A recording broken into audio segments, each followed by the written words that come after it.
The following is a compilation video of every Can I Beat video that I did this year. There will be timestamps in the description if you wish to watch a specific video or skip a specific video. But with that said, let's get on to the video. Today I answer the question that nobody asked. I answer if I can beat Mega Man X1 without special weapons. Let me give you a quick rundown of the rules. I'm not allowed to use special weapons for any reason. I'm not allowed to get any armor upgrades except for the dash boots and Zero's arm part, as those are required to beat the game. I'm not allowed to get any heart upgrades, and I'm only allowed to get sub-tanks and to use mechs when they're available. Other than that, all I can use is the Buster. Without further ado, let's begin. The first stage was no problem. The worst part was when my controller died and I had to plug it in. At the end of the stage was Vile. He saw X and wanted a piece of that sweet ass. I came looking for booty. I like you, and I want you. Now we can do this the easy way, or we can do it the hard way. The choice is yours. No, Chris, I'm a warrior. But Zero showed up, and Vile isn't into threesomes, so he ran away. Nobody was getting that booty tonight. Chill Penguin stage was up next. The stage wasn't too difficult. I got the boot upgrade. This and Zero's arm part will be the only upgrade I can get during this challenge, as I think the others will make it too easy. I arrived to Chill Penguin's room and he was smoking that good shit. I asked for some, but he only had one left, so we fought for it.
He put up a good fight, but I managed to come out on top. Next up was Storm Eagle. Storm Eagle stage was quick and easy. I got my first sub-tank and was ready to fight Storm Eagle.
Storm Eagle managed to give me my first death of the run, but after that he went down like a bucket of KFC at the dinner table.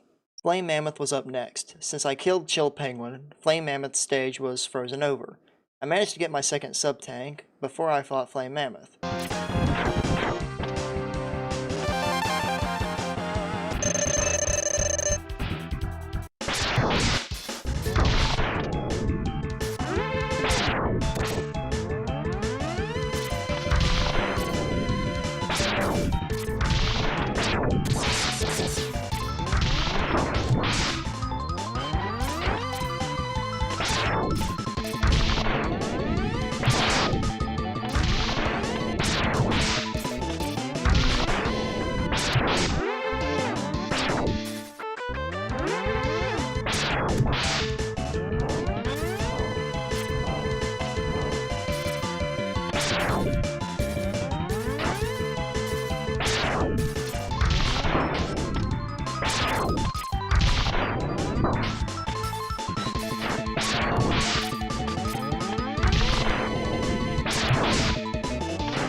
Who was a complete pushover. On to Armored Armadillo. Armored Armadillo stage was a fun ride, but nothing to write home about. I managed to get my third and final sub-tank.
Armored Armadillo himself was easily the toughest boss yet. I had to use all my sub-tanks, and even then I wasn't sure I could beat him. My strategy was to climb the wall and wait for an opening, but eventually he was roadkill. Next on the list, Spark Mandrill. The first thing I did was rock out to this banger of a song.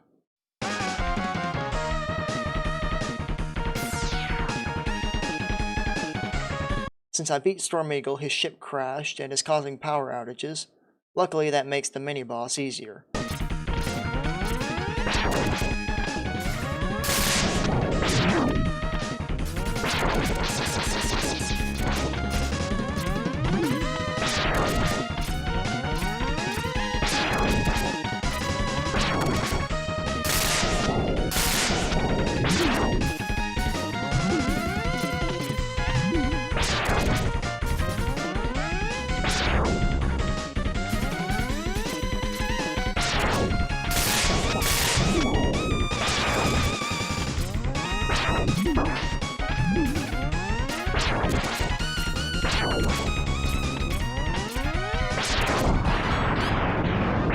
Spark Mandrill was nothing special.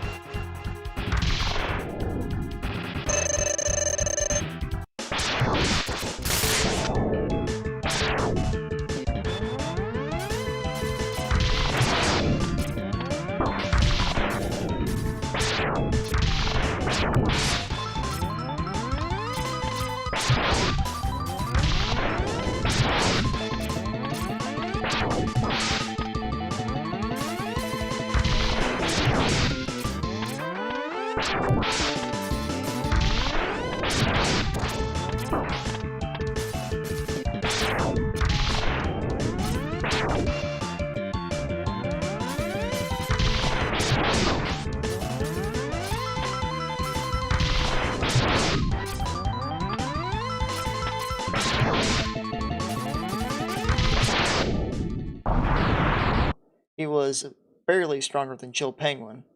Onto Boomer Kawanger. What the hell is a Kawanger? Huh. Neat. The stage wasn't too bad, and I got to Kawanger with little less than half health.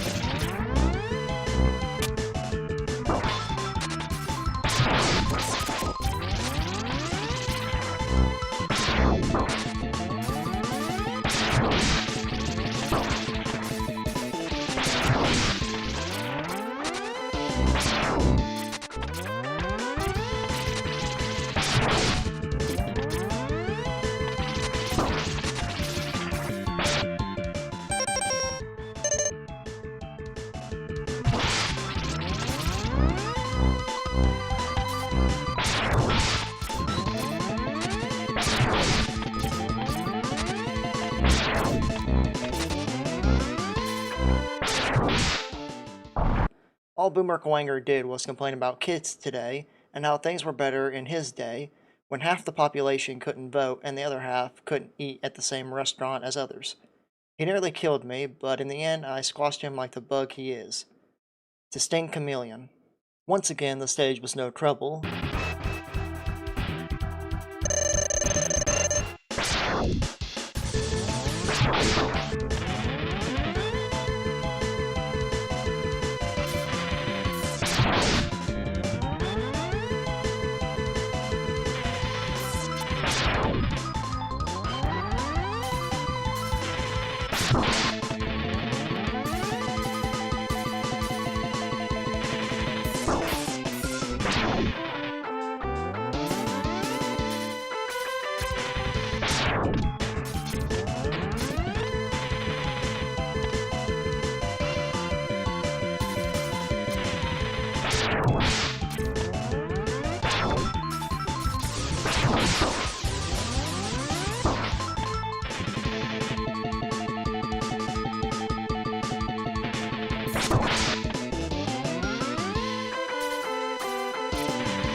Stinkamillion put up a good fight and nearly killed me, but that was mostly my fault for not being careful enough.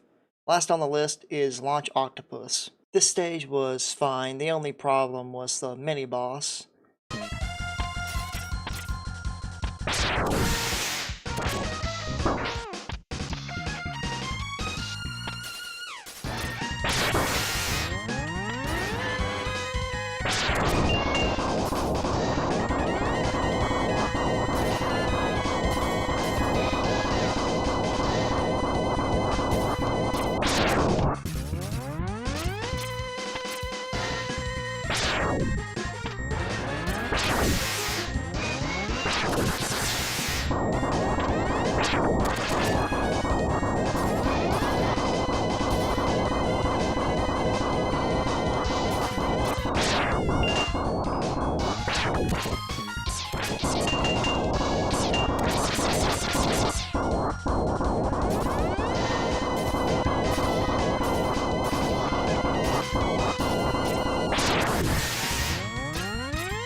Launch Octopus was okay. The fight involved a lot of waiting, but eventually he became Sushi.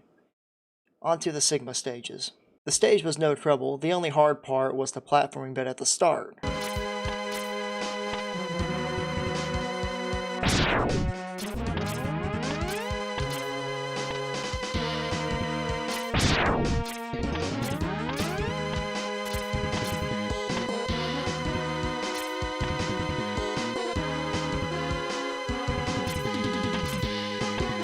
The boss of this stage was Vile, and he had captured Zero, so no one could save my booty. Vile managed to capture me, but Zero managed to break free and hop on Vile. The concept of being a bottom was too much for Vile, and his mech exploded.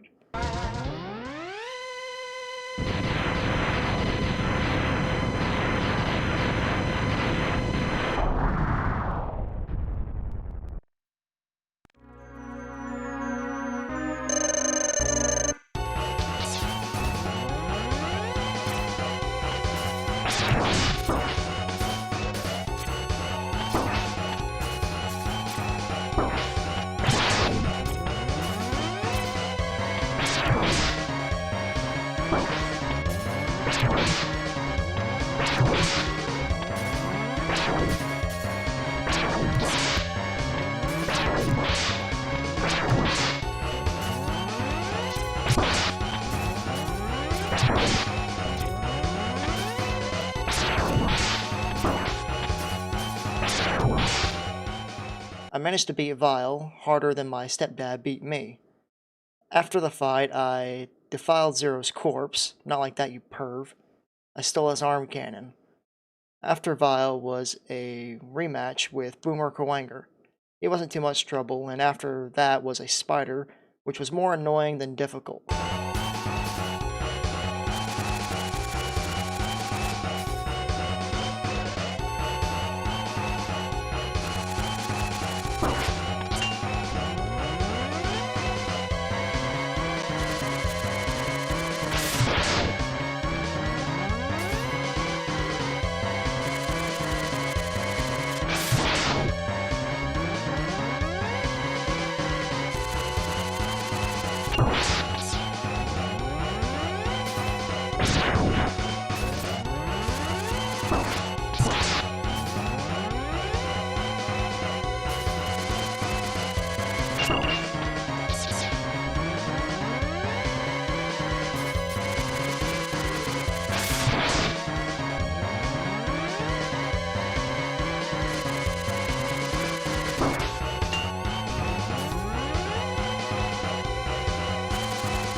On to Sigma Stage 2.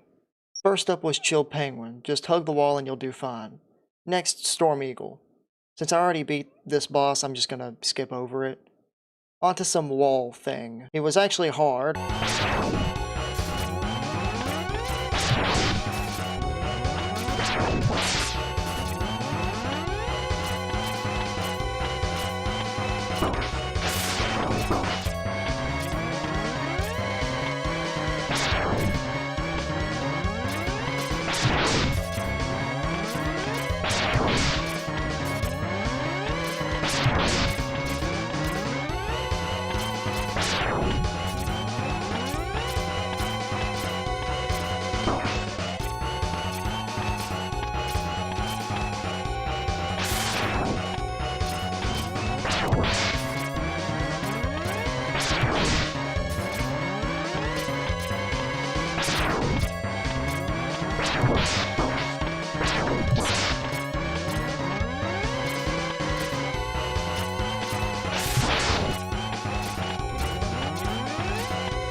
On to Sigma 3. Sigma 3 is just a boss rush.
Final battle between Sigma. First I had to put down his dog.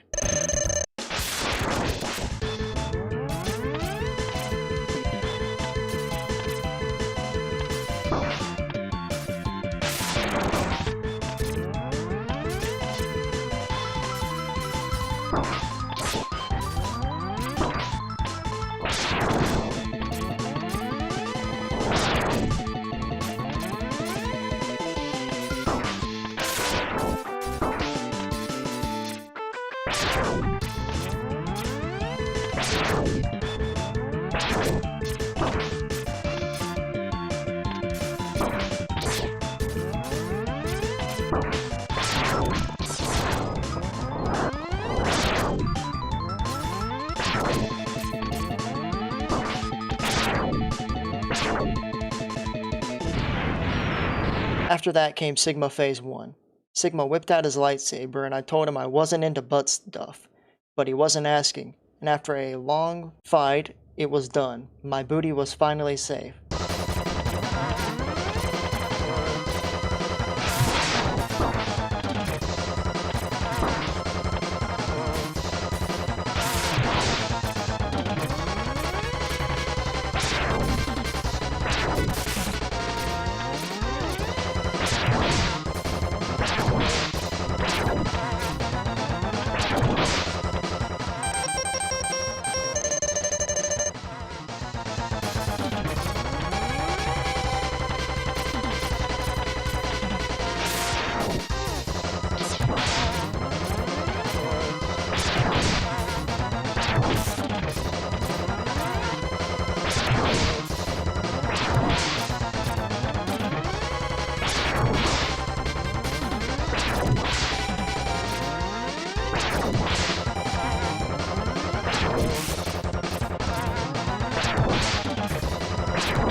or so I thought.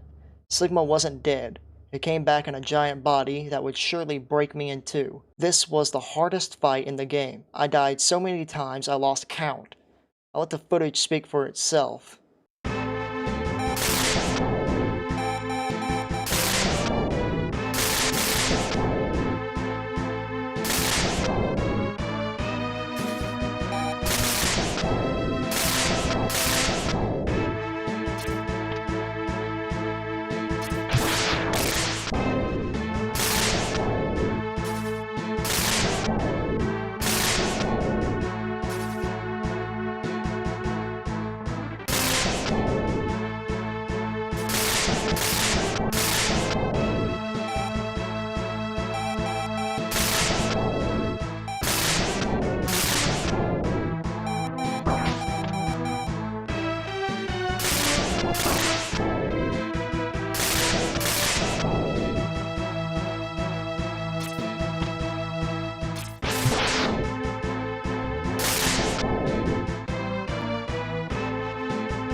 at long last, I have proven that I can beat Mega Man X1 without special weapons.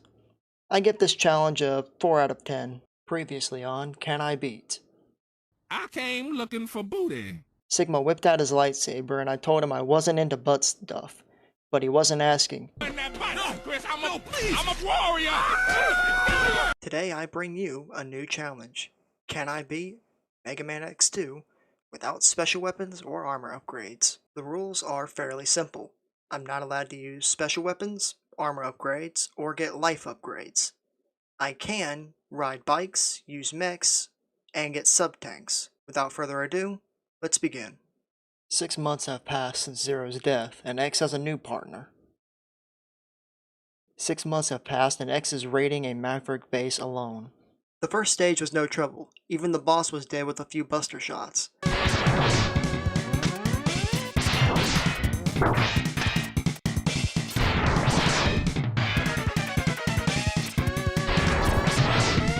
After the first stage, we were introduced to the villains of this game, the Booty Hunters, and they had a special interest in X. First on the list, SpongeBob. I got my first sub-tank and was ready to face SpongeBob.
On to Flame Stag.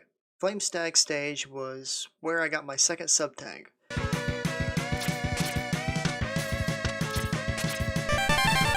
The stage was actually challenging. There was a lot of platforming over lava, and a spot where I had to outrun rising lava. Flame Stag was hard, but if you stand in the middle of the room, you should be able to predict his moves.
The Booty Hunters inform X that they have Zero's parts, and challenge us for them.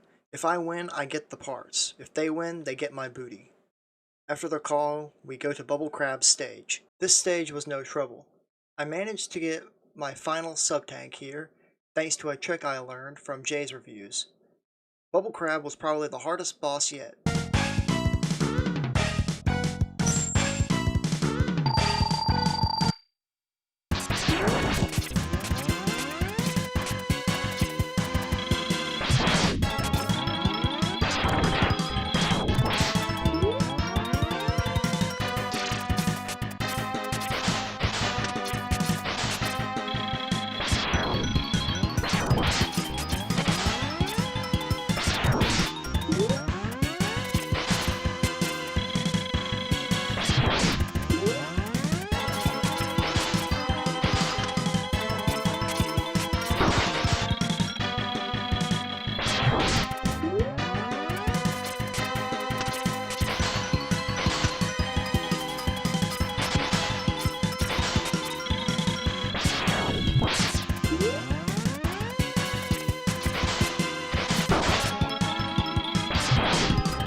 this keeps up, this challenge will definitely be harder than the first. Time for the first booty hunter, Agile. Agile has a long sword and the stamina to last multiple rounds.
One part down, 2 to go. I went to Will Gator's stage to fight the next booty hunter, Surges.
Surges may be old, but he has experience. Due to his age, his balls hang low, and he swings them to and fro. 2 parts down, 1 to go. After I fought Surges, I decided to take care of Will Gator while I was there.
Compared to Searchus, Will Gator was easy, and like all gators, he wound up on a Florida man's grill.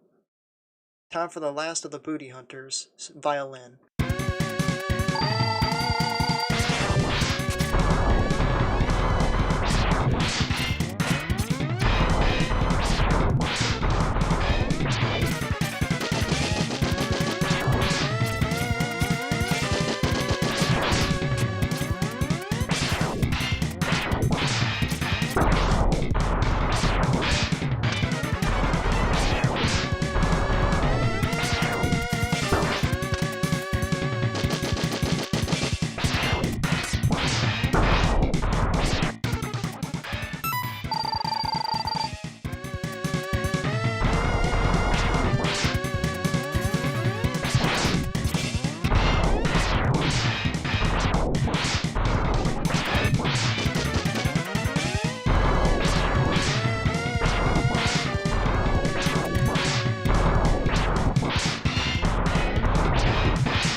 Violin was big and girthy, but most importantly, he knew what he was doing. Unfortunately for him, he didn't last very long. He was there for a good time, not a long time. Now that all the booty hunters were dead, I have all of Zero's parts, and Dr. Kane can begin to rebuild him. After I defeated Violin, I decided to take care of Gary. Gary was pissed about what I did to SpongeBob, so he was out for revenge.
I don't know if I'd say Gary was hard or annoying, but he fell like all the rest, onto an Australian's worst nightmare, a flightless bird. The stage was no trouble, but Overdrive Ostrich was pretty annoying. But unlike Australia, I can actually beat a bird.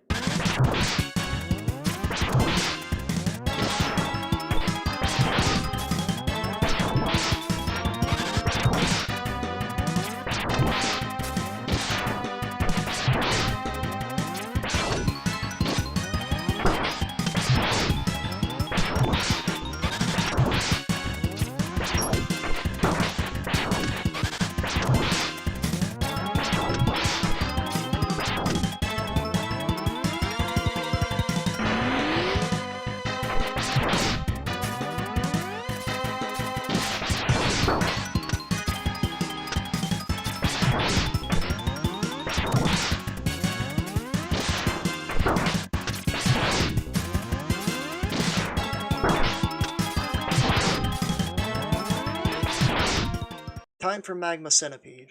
Magma Centipede's stage was okay. It had two mini-bosses, both of which were pretty easy. Unfortunately, I forgot to record the fight with Magma Centipede, so I'll show a recreation of it.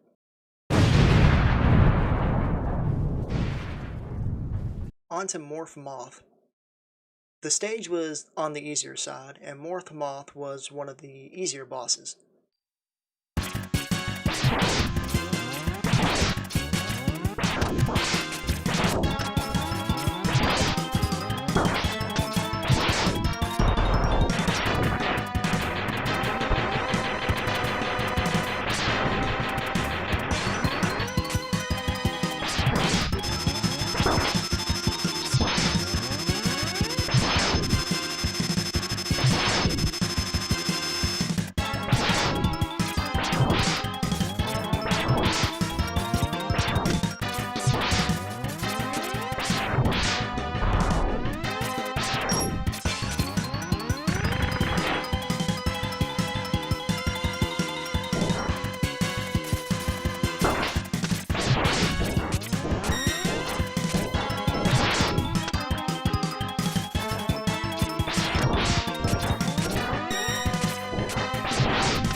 On to the booty stages.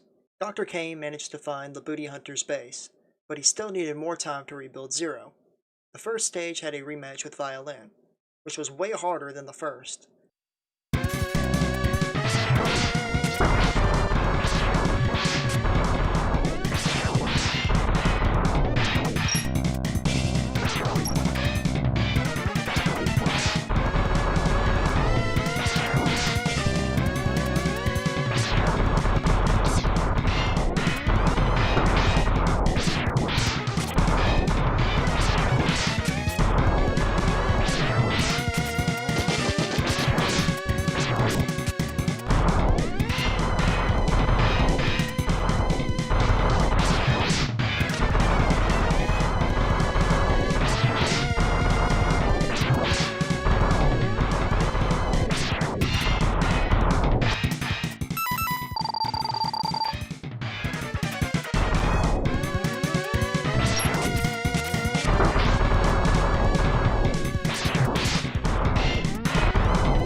On to the next booty cheek.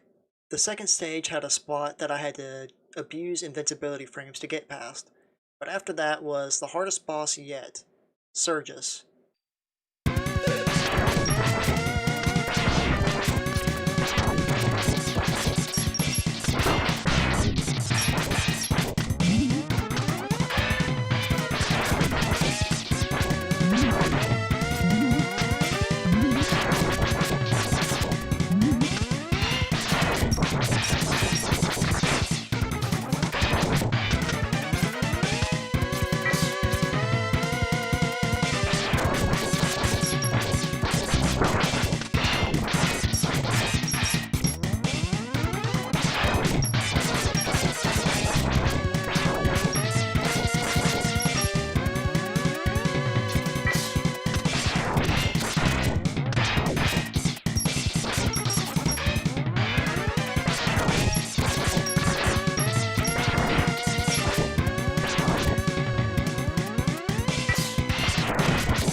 Now to go where no man has gone before, in between the cheeks. The third stage had a rematch with Agile. He wasn't that bad, and was definitely easier than Surges was.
The next stage was just a boss rush, so I'll just be skipping over that.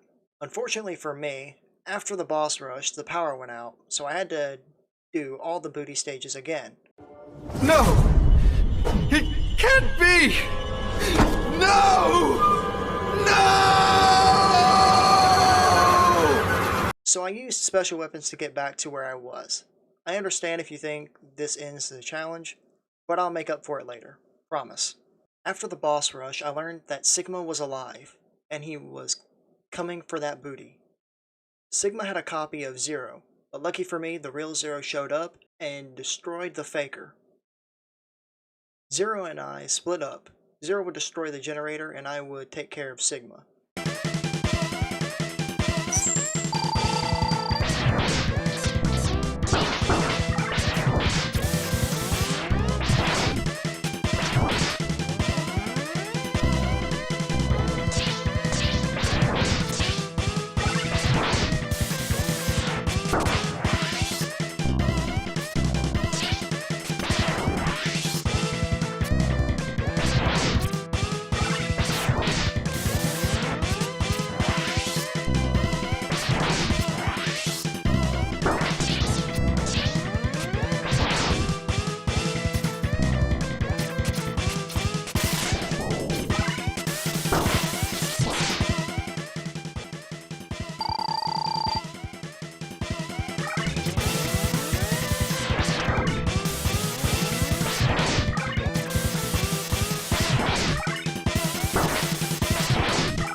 I mean, you can get to the head positively.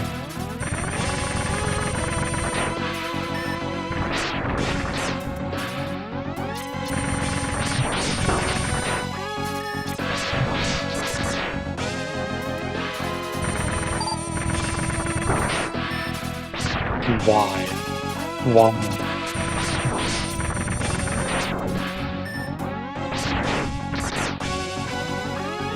Why did you go for it though? You knew that he was gonna laser.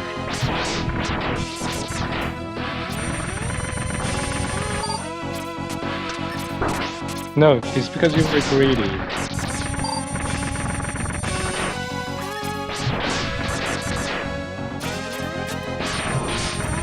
could have just stood still and you would have more health.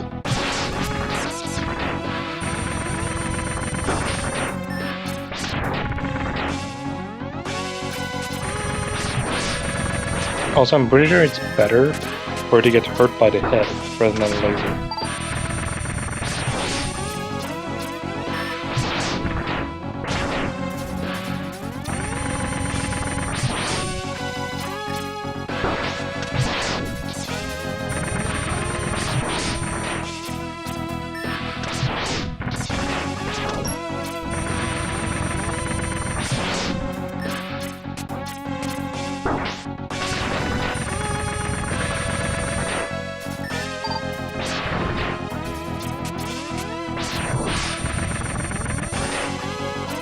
Use tank.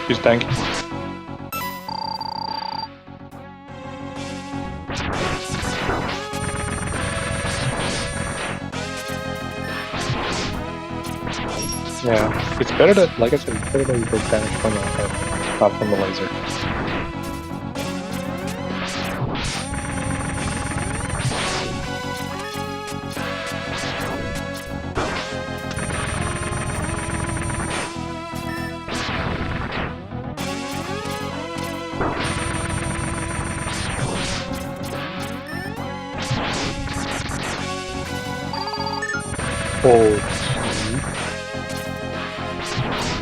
And fill your tank a little bit more. Oh, gee.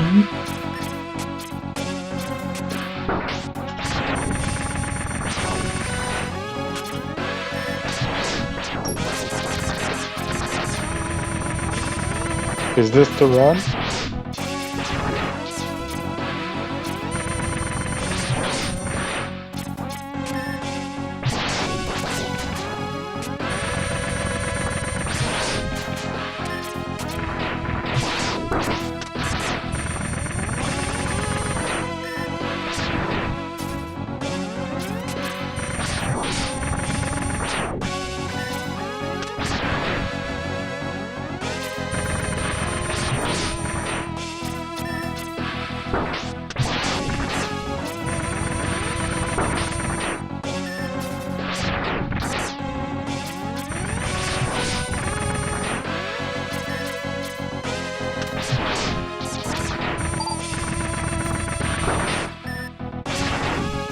Use tank. I see.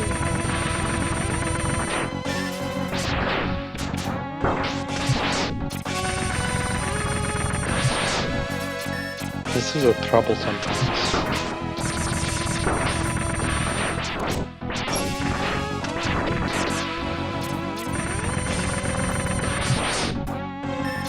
Relax.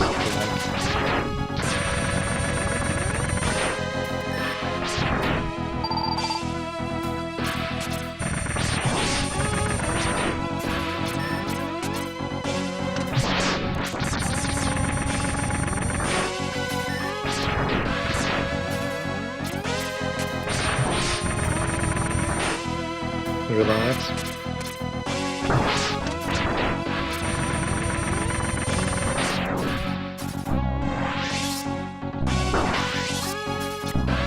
Just be fucking spastic. Then it does that.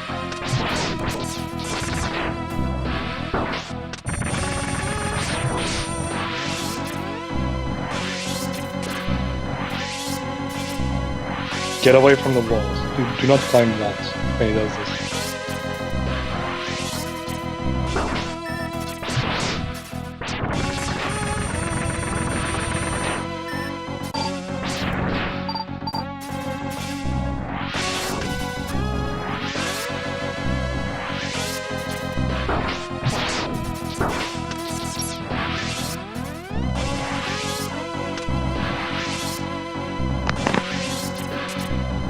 Oh damn. Even getting caught is not as punishing as laser.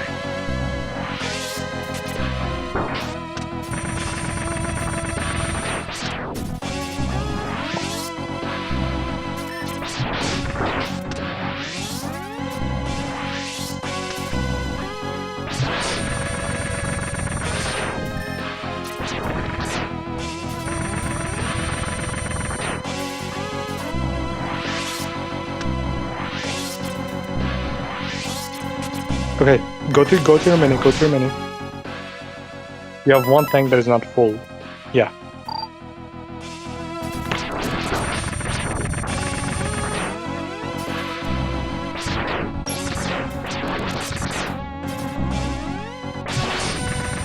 This will let you tank at least one laser.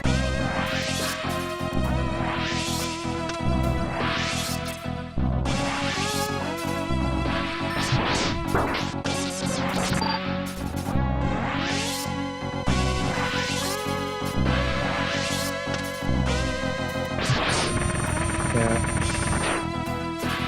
Those are the G's. Pop the tank.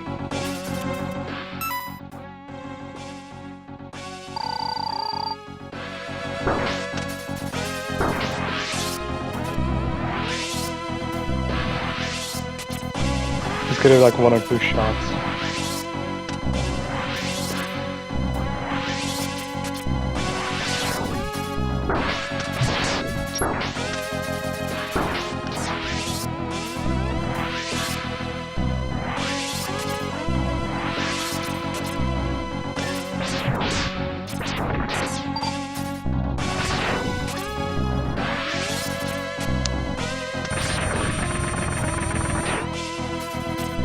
We got this.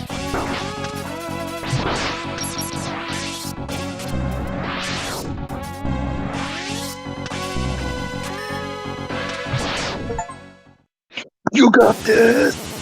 You got this! Now, time to make up for earlier.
Zero was much easier than expected.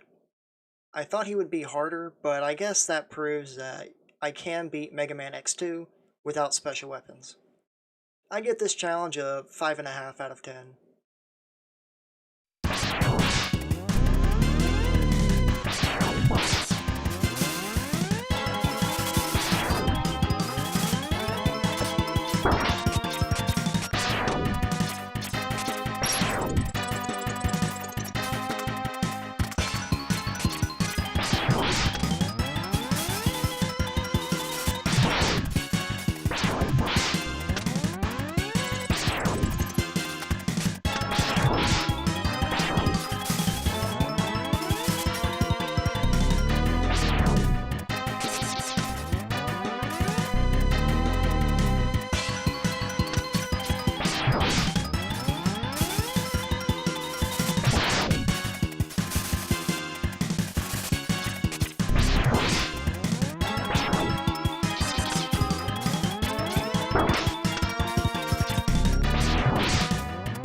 rules are fairly simple.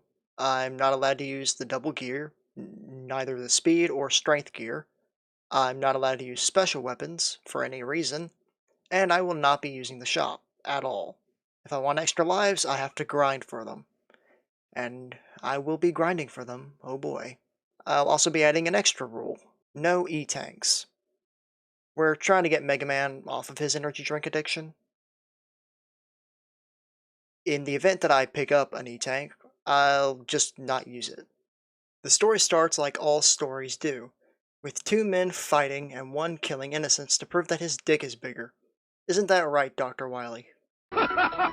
Dr. Wily steals 8 new Robot Masters and reprograms them. First up was Blockman's stage. Blockman's stage was a good showcase of what I won't be able to do. Blockman himself wasn't too bad. Short of a load? Get the bricks! Yeah! Take this!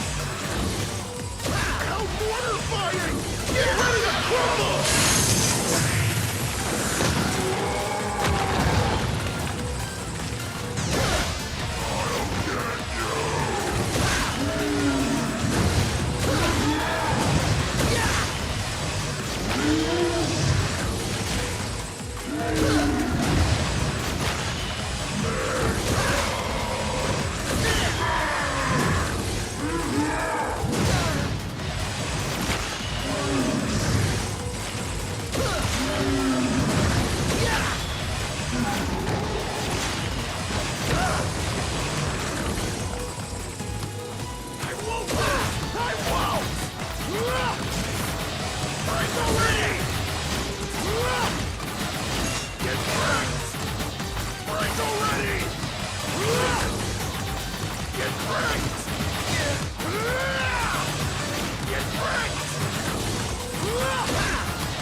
Next up, Torchman. This stage can go fuck itself with a rusty screwdriver.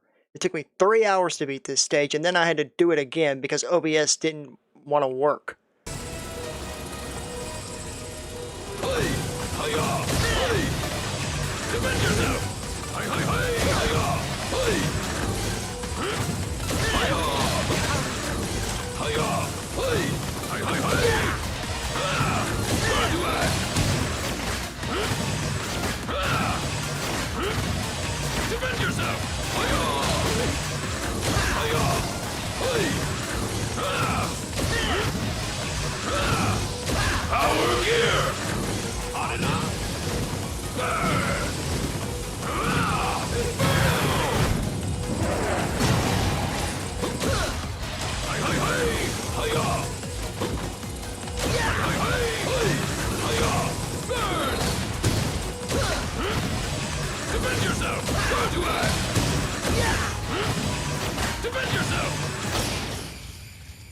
On to Fuse Man. The stage was tricky, and the mini-boss had a undodgeable attack, but if you keep using charge shots, you should be fine. Fuse Man wasn't that bad, just keep moving and you'll do fine. Power up!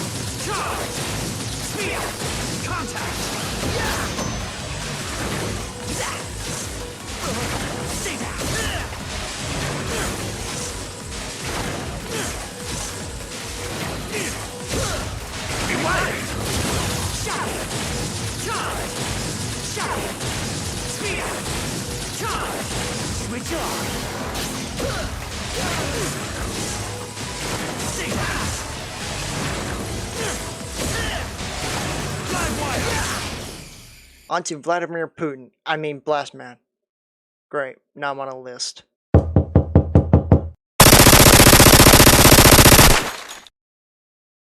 The stage wasn't that bad, and the mini-boss was easy. Blastman was probably the hardest boss yet. Explosion is ours!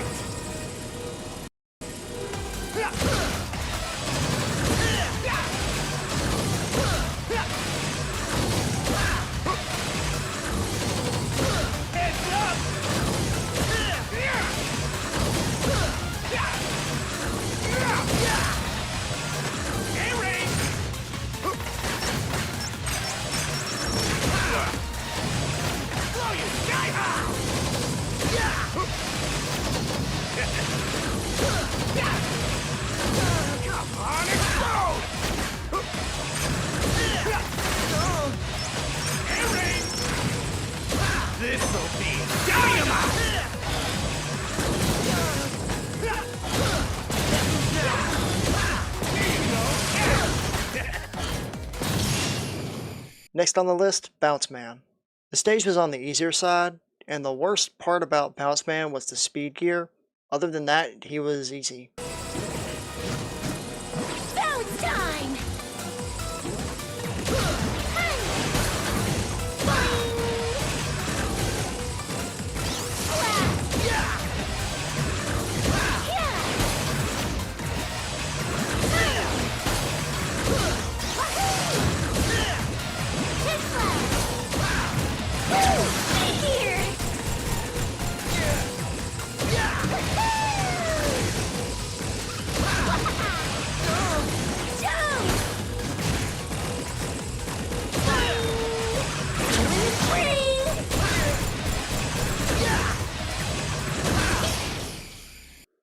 On to Acid Man. Whoever made this stage has a fetish for spikes and currents that push you into spikes. And Acid Man was the hardest boss so far. Acid barrier!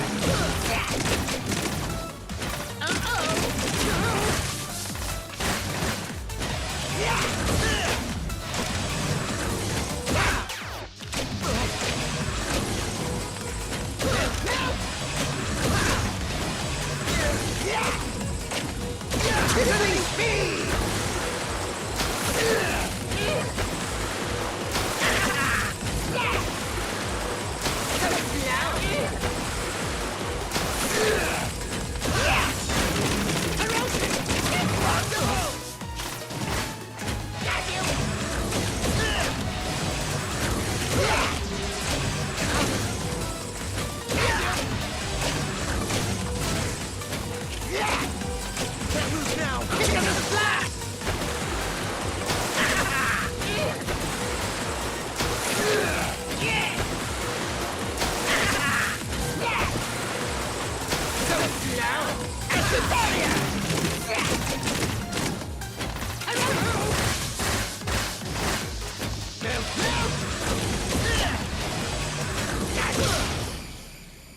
Next up is Impact Man.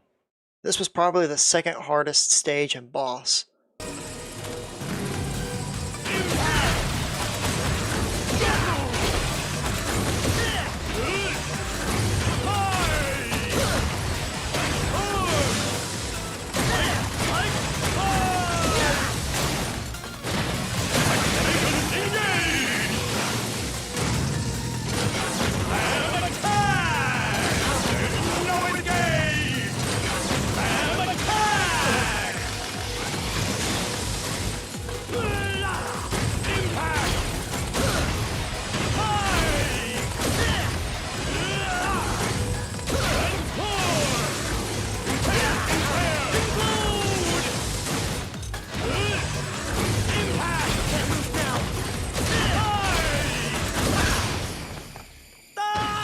Last on the list, Tundra Man.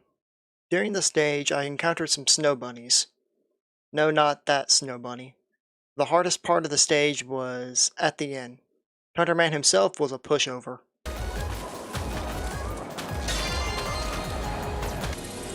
Elegance! Dodge if you can. Elegance!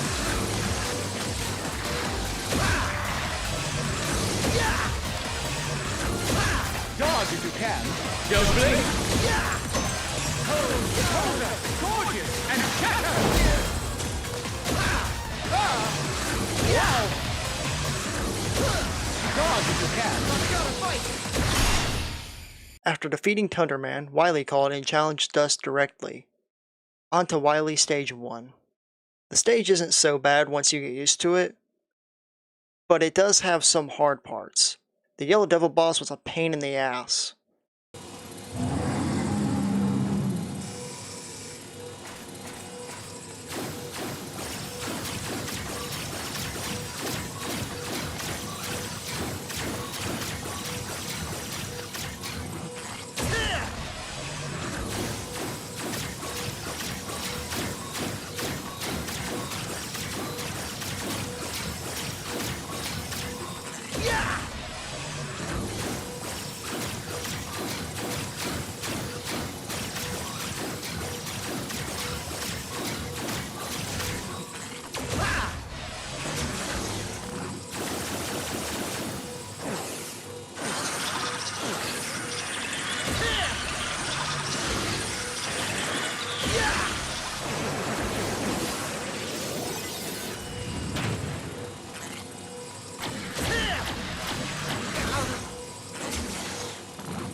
Wily Stage 2 has a good spot to grind lives. The boss of this stage isn't that bad. You'll probably die to the stage more than the boss.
Wily Stage 3 was just a boss rush, so I'll just skip it.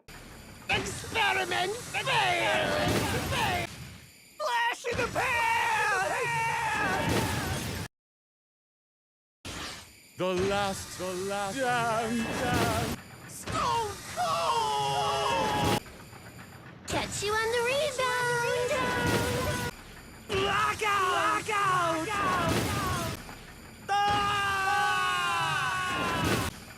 Torch Jutsu forever!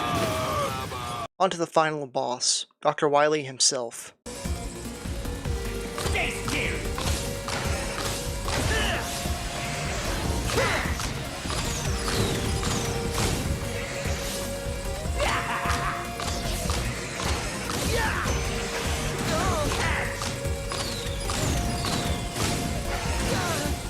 Can't take the heat! Onward!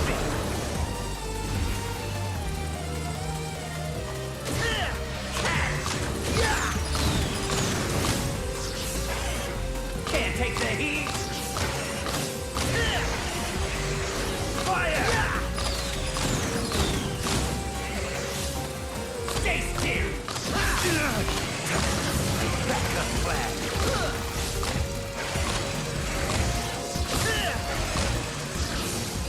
Target lock!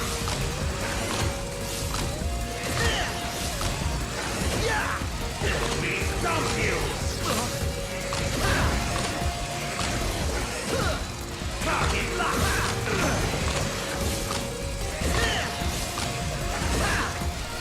We stomp you!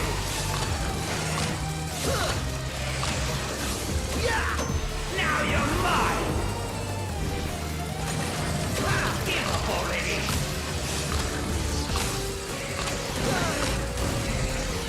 Target lock!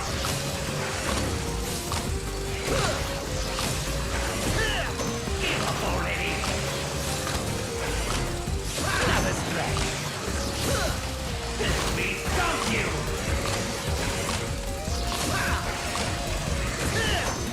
Onward! Target lock!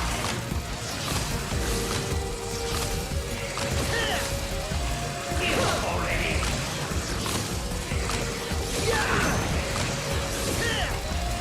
We stomp you!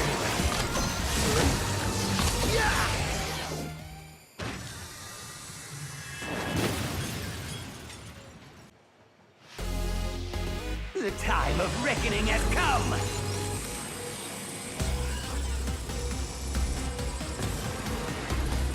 Surrender!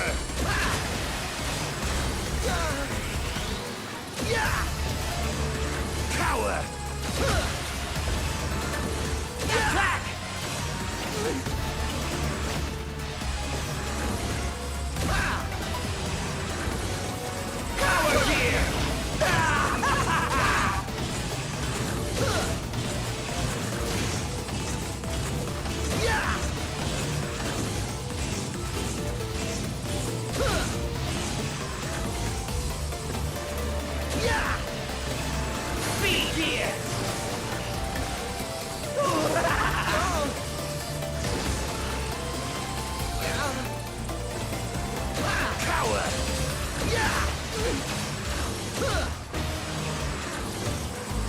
Double gear! Wily always wins!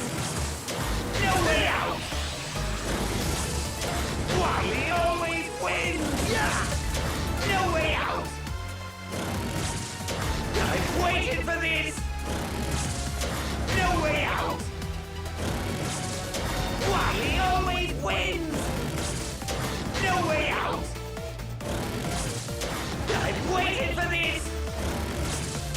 No way out! Wily always wins! I've waited for this! No way out! I've waited for this! Wily always wins! I've waited for this! No way out! Wily always wins! No way out! I've waited for this! Wily always wins! No way out! Wily always wins! I've waited for this! No way out! I've waited for this! No way out! Wily always wins! I've waited for this! No way out! I've waited for this! No way out! I've waited for this! No way out! Wily always wins! I've waited for this! No way out! Wily always wins! So after all that, I have proven that I can beat Mega Man 11 without the double gear. Thank you so much for watching, and I hope you'll join us next time. Bye. Can I beat Dragon Ball Z Team Training with only Saiyans? The rules are simple. I can only use Saiyans in battle, and they must be at least half Saiyan. If I need a fighter for an HM, then I can use them, just not in battle. So without further ado, let's begin. The first thing I did was go to Dr. Brief's lab to get my first fighter. I had three choices: Goku, Vegeta, and Gohan. I chose Vegeta and challenged my rival to a battle, but the Prince of All Saiyans was more than a match for his half-breed fighter. After the battle, I retrieved Brief's parcel and returned to him. Now the journey can truly begin. On the way to the first gym, I had to go through North Forest, which was no problem. I only had to battle one trainer that had a level 9 Piccolo, but a Gallic Gun and a punch took him out. On Route 2, I got my first two fighters, Raditz and Turles, and after a training arc, I was ready for the gym. The first gym leader is Yajirobe, and he uses Saiyans like me. Yajirobe's Raditz kicked my Turles and Vegeta's ass, but Vegeta was able to take care of him. After Raditz, Yajirobe sent out Nappa, and I sent out my Raditz. Nappa kicked my ass. Back to training, I guess. After some quick training, I was able to beat Nappa with a few punches and a Gallic Gun. On the way to Mount Moon, Vegeta transformed into a Super Saiyan. I got the fourth member of the team, Nappa. I'm a Pokemon now. After buying Chanshu and putting him in the PC, I headed into Mount Moon. Inside Mount Moon, I got the fifth member of the team, the mighty Uzaru. Team Pilaf was in Mount Moon looking for a Dragon Ball, and after taking care of them, I got the 3-star Dragon Ball. On to Namek Town. While I was walking around Namek Town, I encountered my rival. His cooler was a higher level, but lucky for me, my Raditz took him out. After that was Zarbon, so I switched in my Uzaru. Uzaru wasn't strong enough, so I switched in Super Saiyan Vegeta and took down Zarbon with a final flash and a punch. Vegeta wasn't looking too good, so I switched in Turles, but the Uzaru was too strong and took out Turles, Nappa, and Raditz.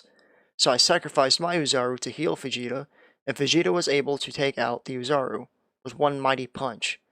All that was left was Super Saiyan Gohan, and with just 3 final flashes and a punch, Gohan went down. It was clear to me that I wasn't strong enough for the gym, so it was time for another training arc. After my training arc, I stopped by Leon's house and got the SS ticket. Now off to the gym leader, Murray. His first fighter was Ginyu. It took some work, but my Uzaru was able to take out Ginyu. Next up was Frieza, so I switched out Turles.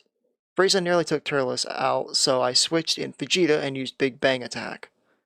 Frieza managed to take out Vegeta, but not without taking some damage, so I sent in Raditz and finished him off. 2 badges down, 6 to go.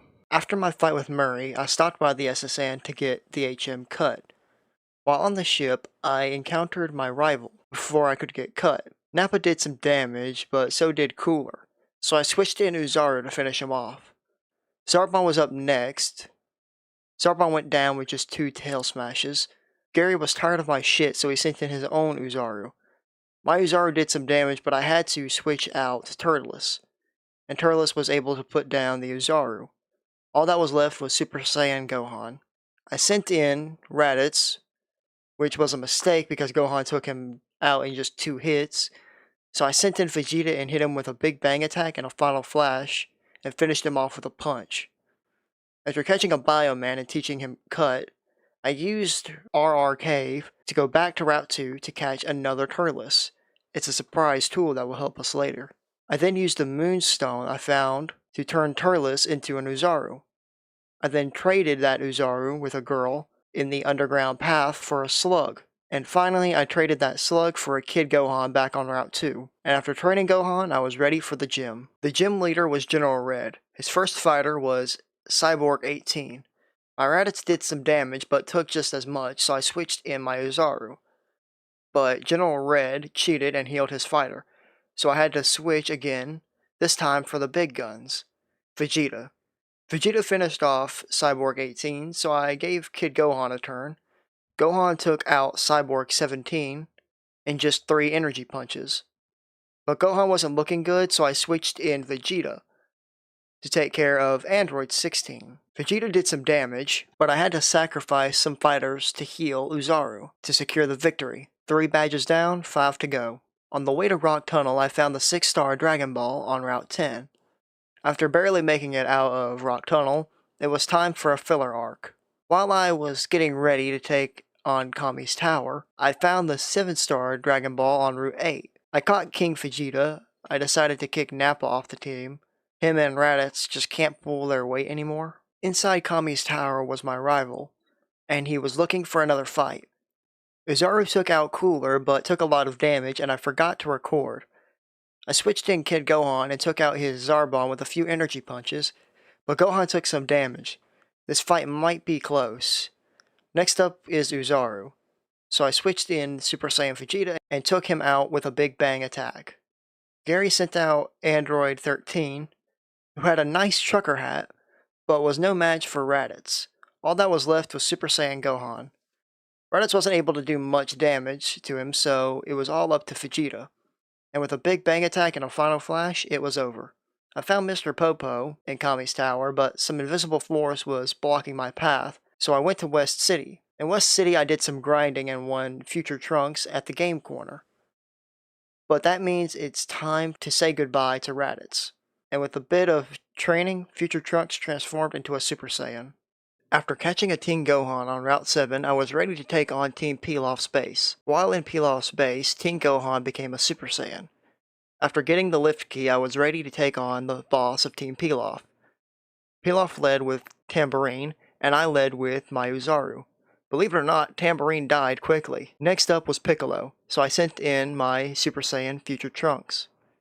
Piccolo fired a special beam cannon and one-shot my Trunks, so I sent in my Kid Gohan and took him out with a energy punch. Pilaf's last fighter was King Piccolo, but Kid Gohan took him out in 2 energy punches. After beating Pilaf, I went back to Kami's Tower where I encountered Garlic. After beating Garlic, Kami thanked us and gave us an ocarina. Now there was one thing left to do, then the filler arc would be over.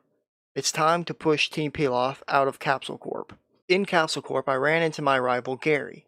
He wanted to battle, and from the start I realized I was underleveled. Oh no! After having my ass handed to me, I did some training. While I was training, Vegeta transformed into Majin Vegeta. After some training, I had a rematch with Gary. He led with Super Cooler and I led with Team Gohan. Gohan did some damage with Energy Punch, but Cooler took him out with a Death Beam, so I switched in Uzaru. But Cooler just one-shot him, so I sent in Vegeta, hoping to outspeed him. Vegeta wasn't faster, but he was able to take out Cooler. Up next was Zarbon 2, so I sent in Future Trunks, who was killed in 2 hits. Kid Gohan didn't do much better, so my only chance at winning was Vegeta. Zarbon went down to a final flash, and Gary sent out his Uzaru and took out my Vegeta. After some more strategic play, Kid Gohan killed the Uzaru, and out came Super Android 13. Vegeta was able to barely take out Android 13, and all that was left was Ultimate Gohan. During one of my many attempts at this fight, Teen Gohan became a Super Saiyan 2, and after many failed attempts, I finally won by having Vegeta use Explosion. Now all that was left was the rematch with Pilaf. First up was Garlic, who went down to 1 Energy Punch, and the same goes for Tambourine. But Super Piccolo took 2 Big Bang attacks to go down, and King Piccolo went down to 1 Energy Punch. After beating Pilaf, I got the 5-star Dragon Ball, and with that, the filler arc was over. After beating Team Pilaf, I used the time machine on the 2nd floor of Capsule Corp to turn Kid Gohan into a future Gohan. Now I was ready for the gym. The 4th gym leader was Bulma. Bulma led with Imperfect Cell, and I led with Future Trunks. Future Trunks took out Cell with 3 Finish Busters, but took a lot of damage, so I switched in Super Saiyan 2 Gohan. And Bulma sent out Imperfect Cell. Gohan killed Cell with just 2 Kamehamehas. And up next was Bulma's last fighter, a Super Saiyan 2 Gohan. So I sent out my Uzaru, which did not go as planned, so I sent in Vegeta next. And Vegeta took him out with 1 Big Bang attack. 4 badges down, 4 to go. After defeating Bulma, I used some tea to go to Satan City and was ready for the 5th gym. While I was in the 5th gym, Future Gohan became a Super Saiyan, and the 5th gym leader was Mr. Satan. He led with Super Saiyan Gotenks, and I led with Future Trunks, but switched in Vegeta. Vegeta took out Goten with a Big Bang attack and a punch, but I forgot to record it, and I'm not doing Bulma's gym again for 3 seconds of footage. Up next was Super Saiyan Trunks, so I sent in my Uzaru. Uzaru did some damage with Crush, but took a lot, so I switched in Super Saiyan 2 Gohan. And then Mr. Satan cheated and healed Trunks. But Gohan took Trunks out with just 1 Energy Punch. Next came Fat Boo, and again, Gohan took him out in 1 Energy Punch. All that was left was Bootanks, who took 2 energy punches to go down. 5 badges down, 3 to go. While I was doing some training on Route 12, I found Hirudegan, and used the ocarina to wake him. I sent in Vegeta, in the hopes of ending this fight fast, and with a final flash and 2 Big Bang attacks, it was over. After beating Hirudegan, I made it to Ginger Town. I decided to get HM03 before taking on the 6th gym. While in the Safari Zone, I found Surf and the Gold Teeth, and for making it to the secret base, I was given the Shell Bell that would let me use Surf without teaching it to a fighter. But first, I had to beat the 6th gym. The 6th gym leader was Bobbity. Bobbity sent out Poi Poi, and I sent out Future Gohan, and Poi Poi went down in 1 energy punch. Up next was Yakon, so I sent out Uzaru. Uzaru took out Yakon in 3 punches, but not without taking some damage. Bobby sent out Deborah, so I sent out Super Saiyan 2 Gohan, and took Deborah down in 1 energy punch. Bobby's last fighter was Kid Buu. Kid Buu did some damage, but went down like Deborah. 6 badges down, 2 to go. I went back to Route 15 and caught Goten and Trunks. Before I left for the next gym, I gave the gold teeth to the old man and got HM04 and was ready to leave. But when I tried teaching a fighter's strength, the game just went black. And after several minutes, the game came back, only the audio was completely fucked. Have a listen. It sounds like something out of a creepypasta. I learned that it was the house that was the problem. So whatever you do, don't pause in that house. The first thing I did when I got to Roshi's Island was go to the science lab and fuse Goten and Trunks into Gotenks. Next up was to do some training. While training, I found the 2-star Dragon Ball on Route 20. While training, Gotenks became a Super Saiyan, and after training I went to challenge the gym, but the door was locked. So I went to Enigma Mansion to look for Master Roshi. After getting the key, I was ready to take on Master Roshi for the 7th gym badge. After passing an easy test, it was time to battle Master Roshi. Roshi led with Krillin, and I sent out Vegeta. That fight went about as you expect. Next was Super Saiyan Gotenks, and I sent in Future Gohan. I was able to get him to low yellow before he took out Future Gohan with a dynamite kick. I sent out Uzaru, then Roshi cheated and healed Gotenks. Gotenks knocked out Uzaru, but I was able to get him back to low yellow. I sent in Super Saiyan 2 Gohan, but Roshi healed Gotenks again, but a Mach Punch and an Energy Punch killed Gotenks. Then came Buhan, and he killed Gohan with a Super Kamehameha. I didn't want to lose this close to victory, so I sent in Vegeta, but Buu one-shot him, Trunks, and Gotenks. And after some strategic play, or as I like to call it, letting Super Saiyan 2 Gohan one-shot everyone, I made it back to Buhan. Gohan got him to red before dying, but Roshi healed. But Vegeta took out Buhan with 2 energy punches. All that was left was Super Saiyan 3 Goku. And with 1 energy punch, Goku went down, proving that Vegeta is stronger, and getting me my 7th gym badge. Only 1 more badge and then I can face the Elite Four. After beating Master Roshi, I headed back to Aru Village to take on the final gym. After making it to Aru Village, I headed straight to the gym.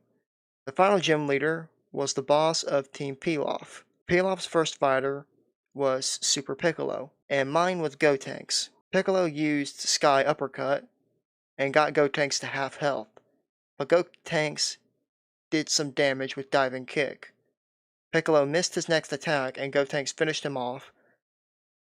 Next up was Garlic 2, so I switched in Future Gohan and took him out in 1 energy punch. Pilaf sent out Kid Buu and did a bit of damage and took 5 energy punches to go down because Pilaf kept using Z drinks to heal. Pilaf was tired of my shit, so he sent out Hirudegan and took out Future Gohan. I sent in Super Saiyan 2 Gohan and took out Hirudegan in 2 Kamehamehas. But it wasn't over yet. Hirudegan transformed and took out Gohan, but not without taking some serious damage. I sent in Vegeta, and he finished it off in 1 big bang attack. Now with all 8 gym badges, all that was left was the Elite Four. On my way to the Elite Four, I ran into my rival Gary. His first fighter was the Golden Uzaru, and he destroyed my Gotenks. So I sent out Future Gohan. Gohan got off 2 energy punches before dying, so I sent in Super Saiyan 2 Gohan to finish off the Golden Uzaru with a Mach Punch. Next came Zarbon 2, but he went down to 1 energy punch. After that was Super Cyborg 13, who took 2 energy punches to go down. Next up was Metal Cooler. Gohan got off 2 energy punches before falling to a death ball. Next I sent in the Uzaru and took out Cooler with the Uzaru beam. Gary wasn't playing around anymore and sent out Ultimate Gohan, so I switched in Majin Vegeta. 1 attack from Gohan left Vegeta on 7 HP, so I used Explosion to take out Gohan, but that didn't work.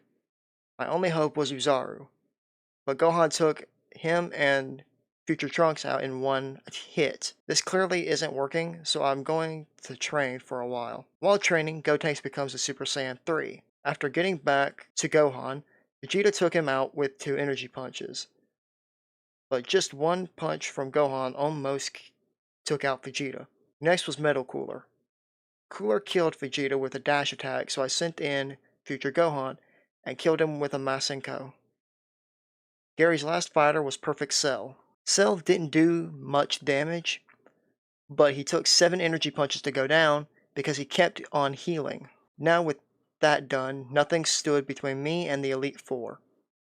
While training, I found a shiny Frieza, and Uzaru transformed into Golden Uzaru, and Trunks transformed into Super Saiyan Rage Trunks. And with the last bit of training done, and all my fighters at level 50, I was ready for the Elite Four. But before that, I found the 4-star Dragon Ball on Route 23.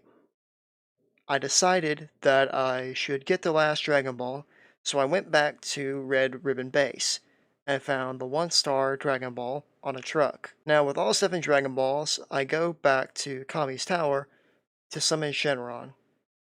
I asked Shenron to bring back Toriyama, but that was beyond his power, so I asked him to become XP, and Trunks killed Shenron into Dragon Rushes. But Shenron did some damage and almost killed Trunks with a Dragon Beam.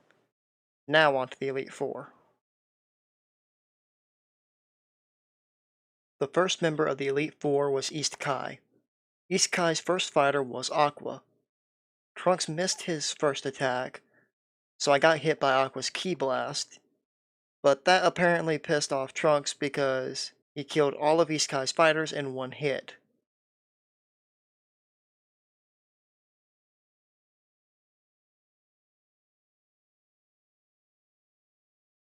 Next up was South Kai. His first fighter was Torby.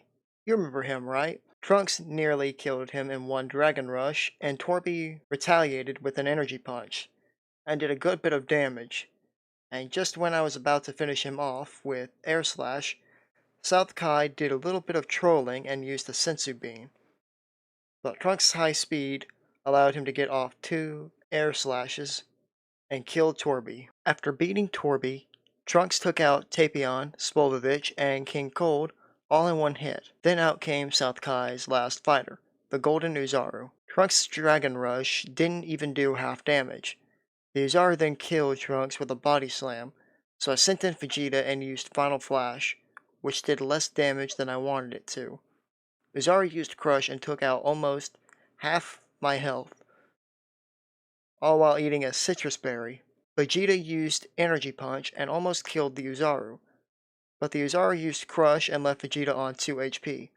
On top of all that, South Kai used another Sensu Bean. Luckily, energy punches get stronger the more they're used, and Vegeta was able to outspeed Uzaru and kill it in 2 energy punches.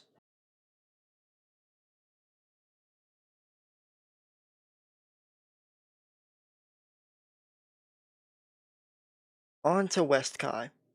West Kai's first fighter was Pikkon. Super Saiyan 2 Gohan killed him in 2 energy punches, and next up was Super Piccolo, who went down to 1 Dragon Rush. After that was Garlic 2, but again, 1 Dragon Rush took him out. Next was Kid Buu. Kid Buu used Planet Burst, taking almost half my health, but again, 1 Dragon Rush and he was dead. West Kai sent out his last fighter, Hirudegan 2, and killed Gohan in 1 attack. I sent in Vegeta and used Explosion, which put Hirudegan at half health. But he had a citrus berry. After Vegeta's death, I sent out Golden Uzaru.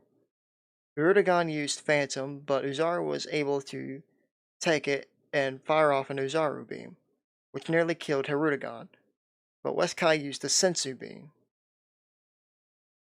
But with 3 more Uzaru beams, Hirudegan 2 fell, and with that, there was only 1 Kai left.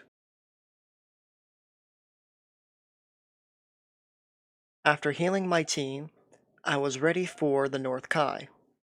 North Kai's first fighter was Olib, and mine was Trunks. Trunks used Dragon Rush and nearly killed Olib, but Olib used Counter and killed Trunks. So I sent out Future Gohan and killed Olib with 1 energy punch. Next up was Super Saiyan 3 Goku. Goku used Kamehameha and took out half my health. Gohan was able to get off an energy punch before dying to another Kamehameha. Next I sent out Gotenks. Gotenks was able to take a Kamehameha, and almost killed Goku with a Ghost Kamikaze attack. But North Kai used a Sensu Bean. Gotenks used a Kamehameha of his own. It didn't do as much damage as I wanted it to, and Goku started charging up a Spirit Bomb. If he could launch that, I'm screwed. Luckily, Gotenks got a crit and kills Goku in one Ghost Kamikaze attack. North Kai sends out his own Gotenks, but mine lands the first hit. The foe's Gotenks use Dynamite Kick, but misses. But I also miss my next attack. The foe's Gotenks lands his next attack, killing my Gotenks. So I sent out Super Saiyan 2 Gohan, and almost kill him with a Dragon Rush. Gotenks misses his next attack, and is killed with another Dragon Rush. North Kai's next fighter was Gogeta. Gogeta puts Gohan at half health with one Sky Uppercut. Gohan is able to do a bit of damage with Dragon Rush, but is killed by another Sky Uppercut. Next I sent out Uzaru. And after taking 2 Stardust, I killed Gogeta with 2 Uzaru beams. This was it, just 1 fighter left and I would have beaten the Elite Four. North Kai's last fighter was Vegito. Now, I'm not proud of this, but after several attempts, the only way I could beat him was to heal another fighter and wait for an opening. Eventually I got it and killed Vegeta in 2 explosions.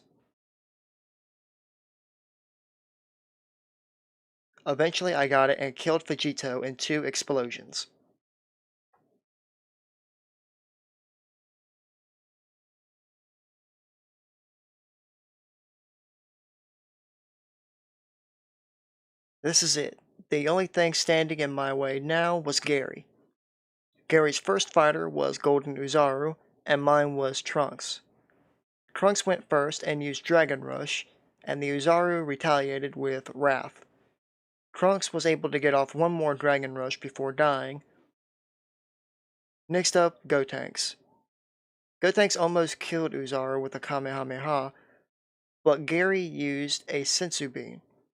Gotenks then took almost half the Uzaru's health with a Kamehameha. Uzaru used Wrath and put Gotenks at half health.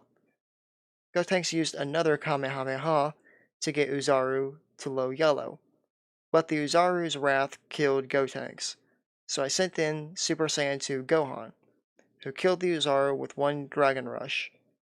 Next up was Zarbon 2, but Gohan killed him in 2 Dragon Rushes. After that was Super Cyborg 13. Gohan was able to do some damage with Dragon Rush, but 13 killed him with a Dynamite Kick. Next I sent out Future Gohan. Gohan was able to use 2 Energy Punches, but died to a Dynamite Kick and a Ki Blast. I was running out of fighters, so I sent in Vegeta in the hopes of a fast victory, but Gary used the Sensu Bean. Vegeta used Energy Punch and got stronger, and was able to kill 13 in 1 more attack. Then out came the fighter I feared, Ultimate Gohan. Vegeta got a crit and one-shot Gohan. Next up was Metal Cooler.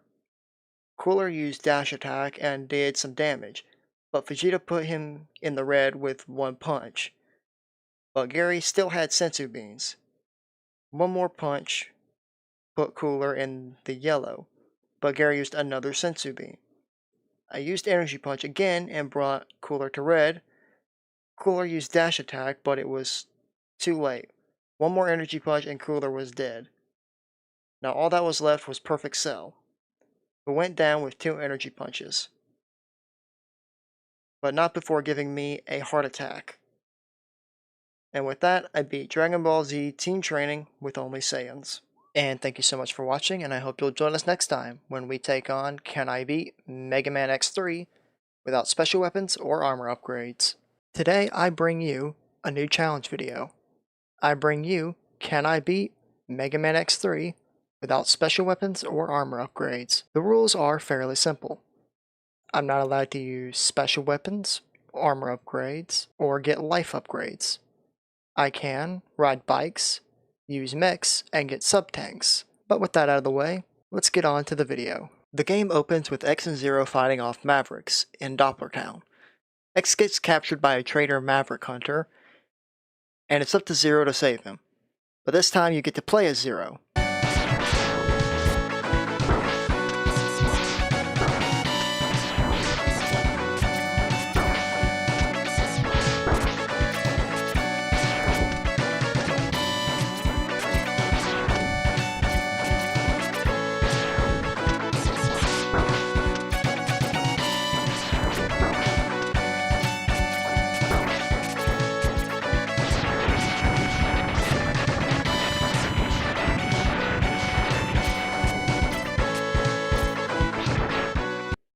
After saving X, we fight the first real boss, who is a pushover.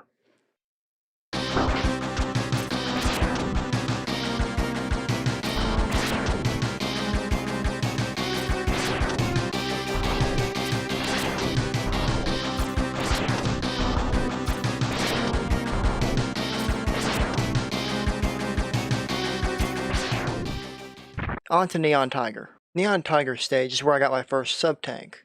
The stage wasn't that bad, and the hardest part was the mini-boss, but even it went down on the first try. Neon Tiger, on the other hand, was quite hard, taking 8 attempts to beat.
Next up is Tunnel Rhino. Tunnel Rhino's stage is where I got my second sub-tank.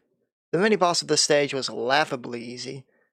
Just hug the wall and jump and he can't hit you.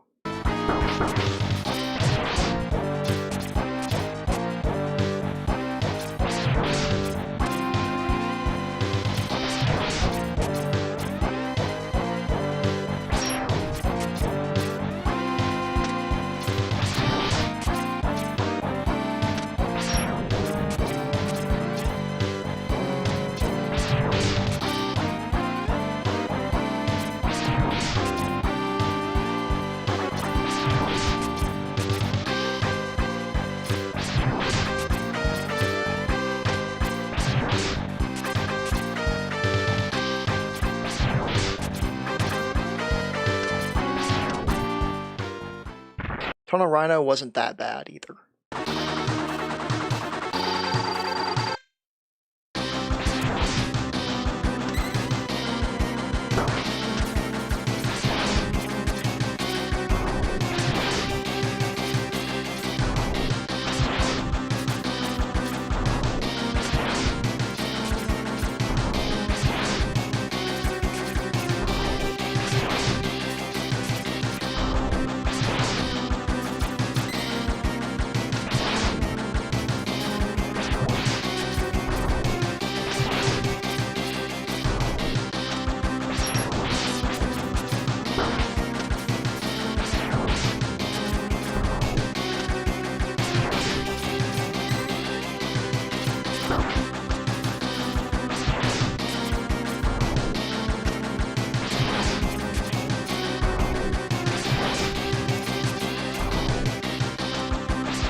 Dr. Doppler, angry with the defeat of Neon Tiger and Tunnel Rhino, sends out Bit and Bite to capture X alive. Next up is Toxic Seahorse. In Toxic Seahorse's stage, I encountered Bit.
After beating Bit, he ran away like a little bitch, and all that was left was to beat Toxic Seahorse.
Gravity Beetle stage was nothing special, and the boss wasn't too bad.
Time for Blizzard Buffalo. Blizzard Buffalo stage had a sub-tank that I couldn't get, so I had to leave it. Blizzard Buffalo was pretty easy though.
In Blast Hornet stage I encountered Bite, and boy is he hard at first, but once you learn how to dodge him, you should be fine.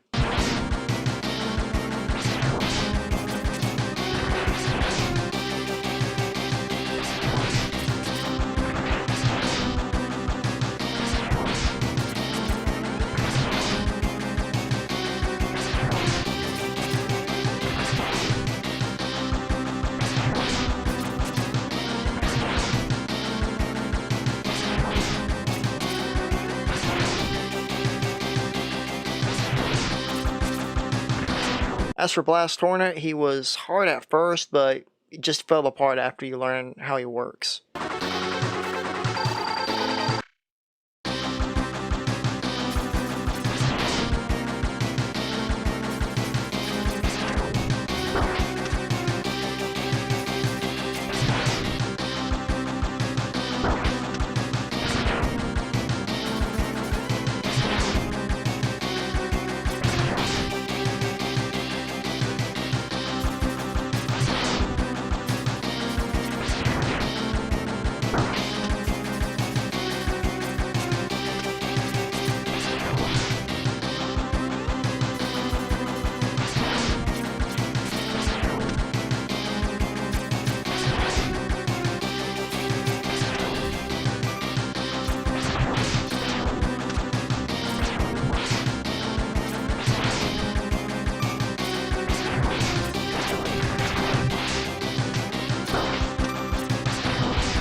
In Crush Crawfish's stage, I found a teleporter that took me to a strange level, where I found an old friend.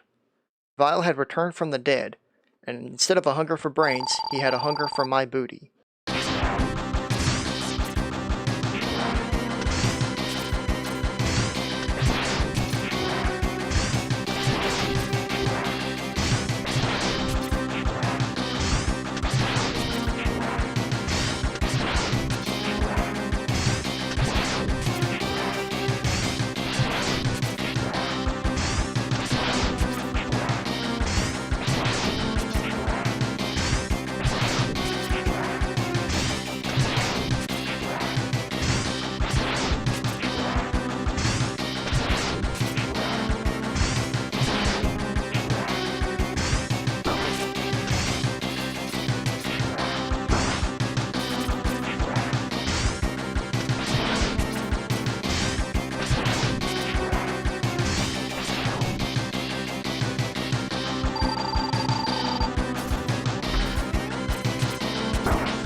After defeating Vile, he decided that if he couldn't have my booty, nobody could. So he activated the self-destruct sequence, and I managed to get out of there with just a few seconds left to spare.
Nice!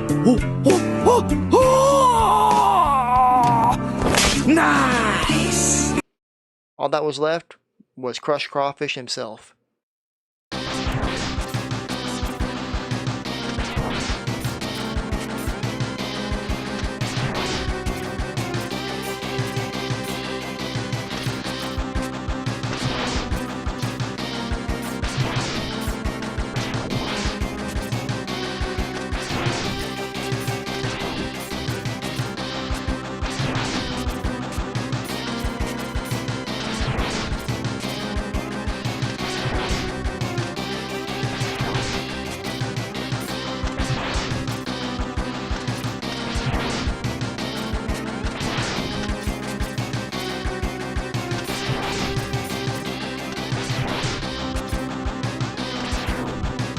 And he went down like a little bitch. I didn't even need to use a single sub-tank on him. Volt Catfish's stage isn't too bad, but the boss is pretty annoying. My strategy was to just wait him out with sub-tanks and hope for the best.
All that's left now is the Doppler stages. Now this would be where I would put Doppler stage 1. But unfortunately it would appear that I don't have the footage for that. I guess I made a mistake recording and just never recorded it. I can assure you though that I did not cheat. I can promise you that much. Because I will face far more difficult bosses than the one in Doppler stage 1. And apparently from the audio recording I thought it was a fairly easy stage. I'll try to do better in the future. The issue is that when recording, I'm playing these games through the Legacy Collection, so I can't just move between OBS and the Legacy Collection. If you've played the Legacy Collection on PC, you know it's weird. At least for me. So, my apologies. In Doppler Stage 2, Vile had returned. After seeing that I had survived, that only made Vile want my booty more.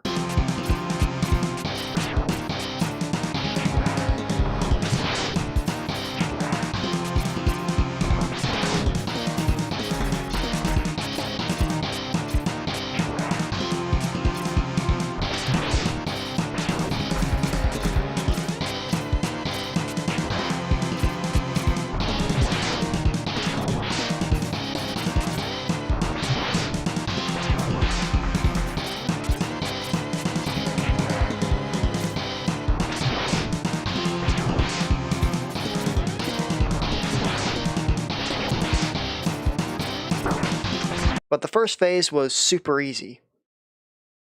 and I was writing this part of the script, completely forgetting that second phases are in fact a thing.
After clapping Vile's cheeks, it was time for the boss rush, which, as always, I'm just going to skip over.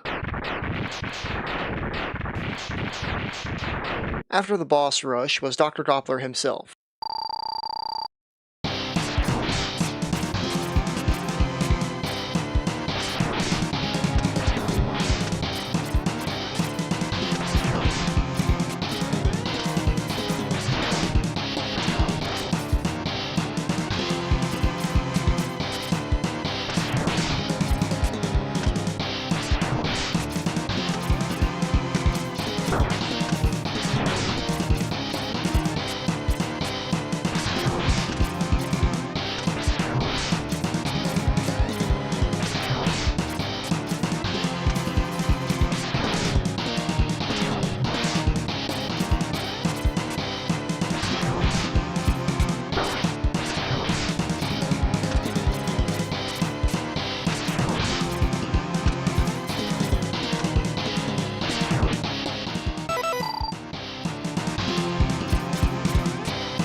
After defeating Dr. Doppler, he told me where to find Sigma's new body, so now I'm off to Doppler Stage 4. I found Sigma and made fun of his Captain America cosplay, and Sigma decided it'd be a good idea to kill me over 110 times.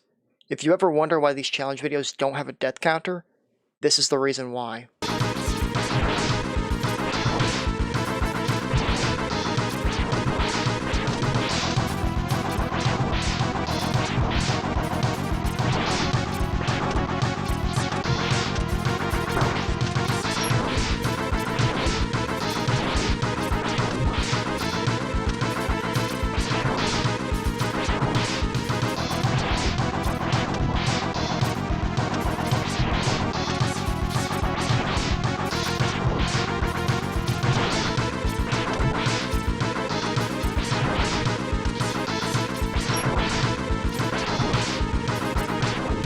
After Sigma's first phase came his Evangelion cosplay.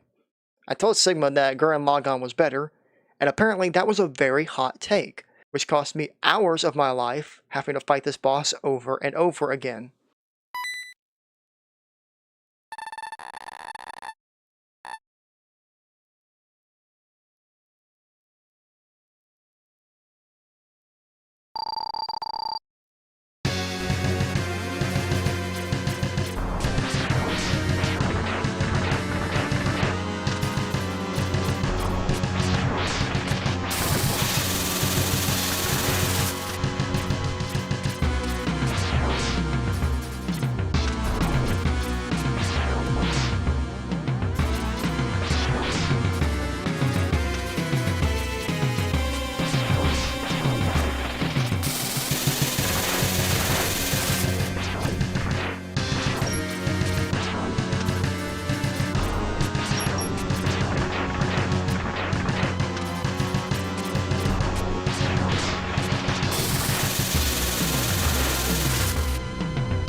At the last minute, Zero came in and infected Sigma with a virus. I don't know what it was, but it was enough to kill Sigma. While this challenge was difficult in some places, it was only really difficult at the very end. I'm talking final boss end. So I give this challenge a 5.8 out of 10. Honestly, I expected this game to be a lot worse. Like, I was expecting this to be the hardest X challenge video so far. And it turned out it was, like, the easiest one. That's where I'm going to end it off today, so I hope you have a wonderful day, and thank you so much for watching. Bye. Today, I bring you a new challenge video. I see if I can beat Mega Man X4 without special weapons or armor upgrades. The rules are fairly simple. I'm not allowed to use special weapons, armor upgrades, or get life upgrades. I can ride bikes, use mechs, and get sub-tanks. But with that out of the way, let's get on to the video. The game opens with Sky Lagoon's reactor being destroyed, which causes Sky Lagoon to crash into a city. This is where we fight the first boss, Iragon. Iragon was super easy, I only got hit once.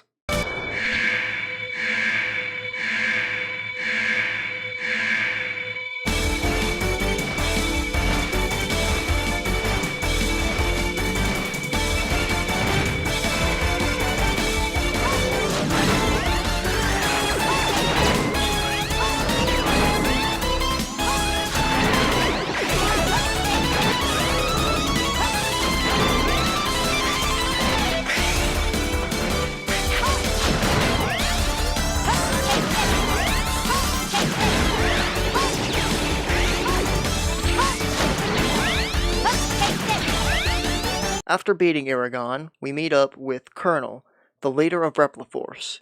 He promises that Repliforce had nothing to do with Sky Lagoon, but I'm pretty sure they did. I mean, it's not like the writer's gonna bring back Sigma for the 4th time, right? Anyway, Repliforce is branded Mavericks, so we have to hunt them down. And first on the list is Jet Stingray! Jet Stingray stage was pretty annoying, but it wasn't too bad. This is also where I got my first sub-tank. Jet Stingray was like his stage. Annoying at first, but after a few attempts you figure it out.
On to Cyber Peacock. Cyber Peacock stage was easy. This is also where you can get a life upgrade and the final sub-tank. Cyber Peacock was a little difficult, but I still beat him without any sub-tanks.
Next up is Web Spider stage isn't worth writing about, and Web Spider himself was so easy that I didn't even die once.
Onto Split Mushroom stage can be hard thanks to the mini-boss and the elevator at the end. Split Mushroom himself took a few attempts, but eventually I beat him.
After beating Split Mushroom, Colonel called and told me to go to Memorial Hall.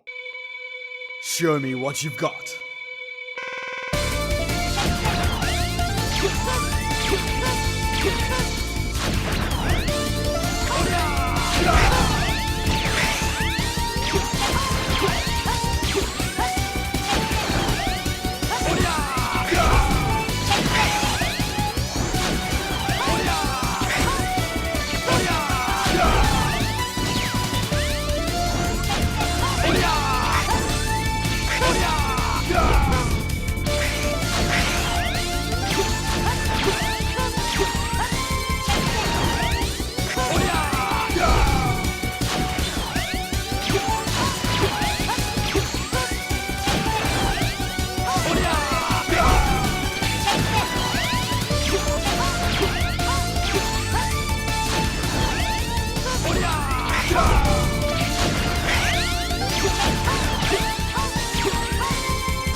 After beating Colonel, it was time to take on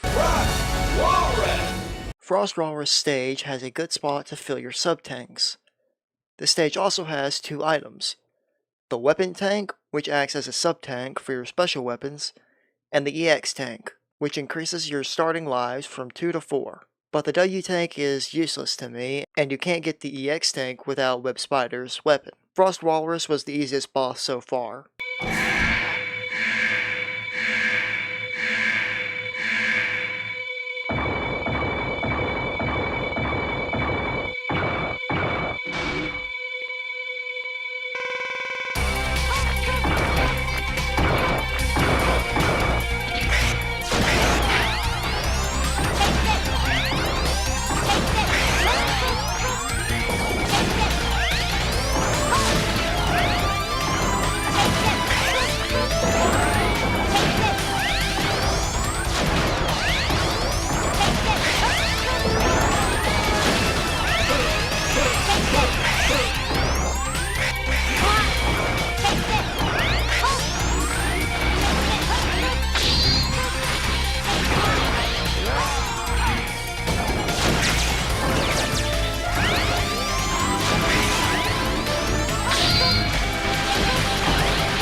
Onto Slash Beast stage isn't too bad, but you need to be careful in the second half. The ride armor can break the train cars open, and in one of them, there's a life upgrade. As for Slash Beast, he's probably one of the easier bosses.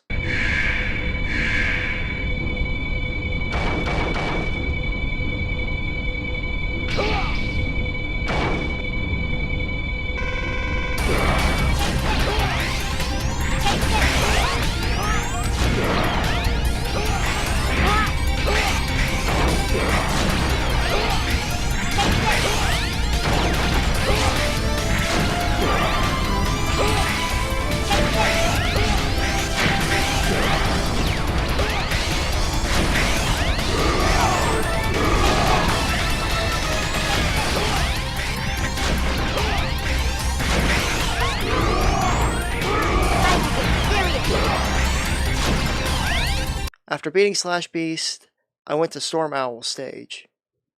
Storm Owl stage is easy, but you need to be careful at the start. There's a life upgrade in the way, but if you wait for a second, it will be destroyed. The hardest part of this stage was the mini-boss.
After this is Storm Owl, who isn't too bad.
After beating Storm Owl, the only boss left is Magma Dragoon. Magma Dragoon's stage wasn't too bad.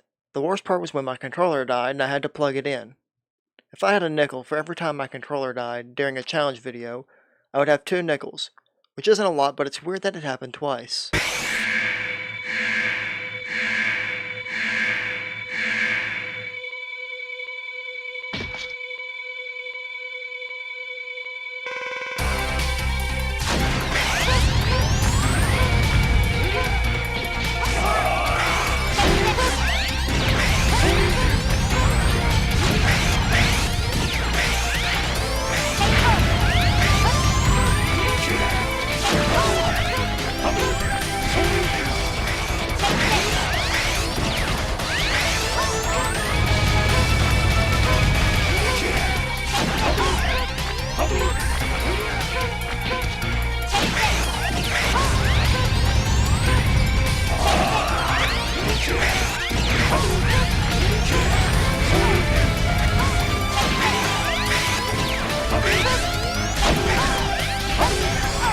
Time to get serious.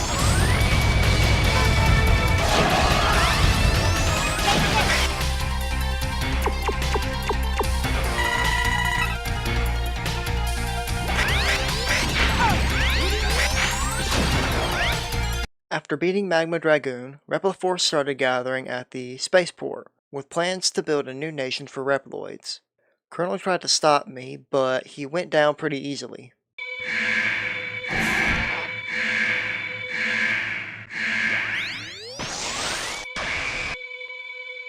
I've been waiting to fight with you.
After beating Colonel, I headed for the final weapon to put a stop to this. In the final weapon, I encountered Double, a traitor maverick hunter. He gave me a bit of trouble, but it wasn't too bad.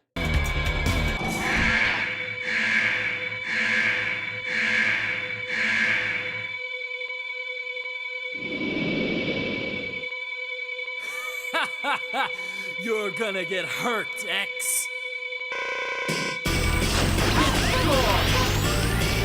Evil Flash!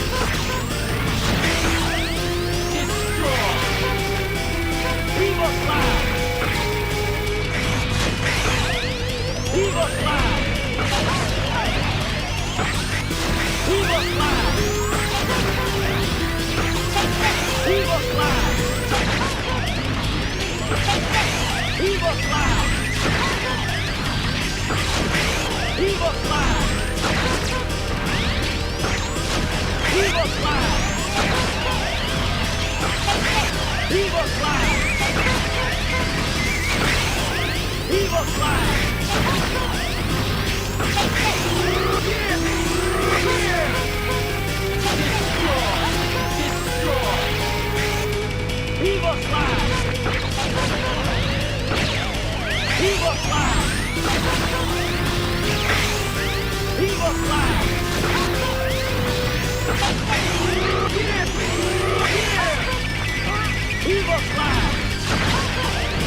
After beating Double, I made it to a split path.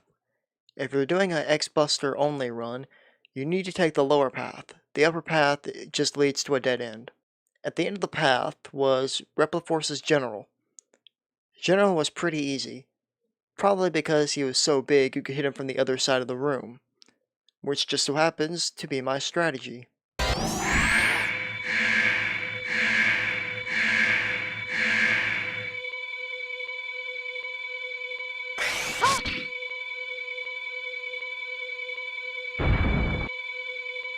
It was our destiny to fight.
After beating General, the final weapon starts to activate, so I was off to shut down the weapon before it could be used.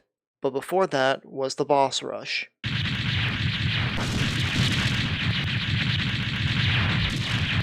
After the boss rush, it's revealed that Sigma was behind the whole thing. He used Repliforce to keep the Maverick Hunters distracted long enough for him to return. Now all that was left was Sigma. But if you've played this game, you would know that Sigma's first phase can only be hurt by Rising Fire. In fact, I had completely forgotten until now. So no, I cannot beat Mega Man X4 without special weapons. Not counting the fact that this challenge is impossible, I'd give this challenge a 3 out of 10. Well, it's that time again. It's time to see if I can beat Mega Man X5 without special weapons or armor upgrades. The rules are fairly simple. I'm not allowed to use special weapons, armor upgrades, or get life upgrades. I can ride bikes, use mechs, and get sub-tanks. The game opens with Sigma being sighted at a spaceport, so we're sent to deal with him. Ready? Oh no. On the character select screen, if you select X, you'll be given the 4th armor from the start. So you're going to want to select 0. He'll be given a Buster, which is pretty useless, but this will cause X's 4th armor to be destroyed, so you're going to want to play as 0 for the first mission.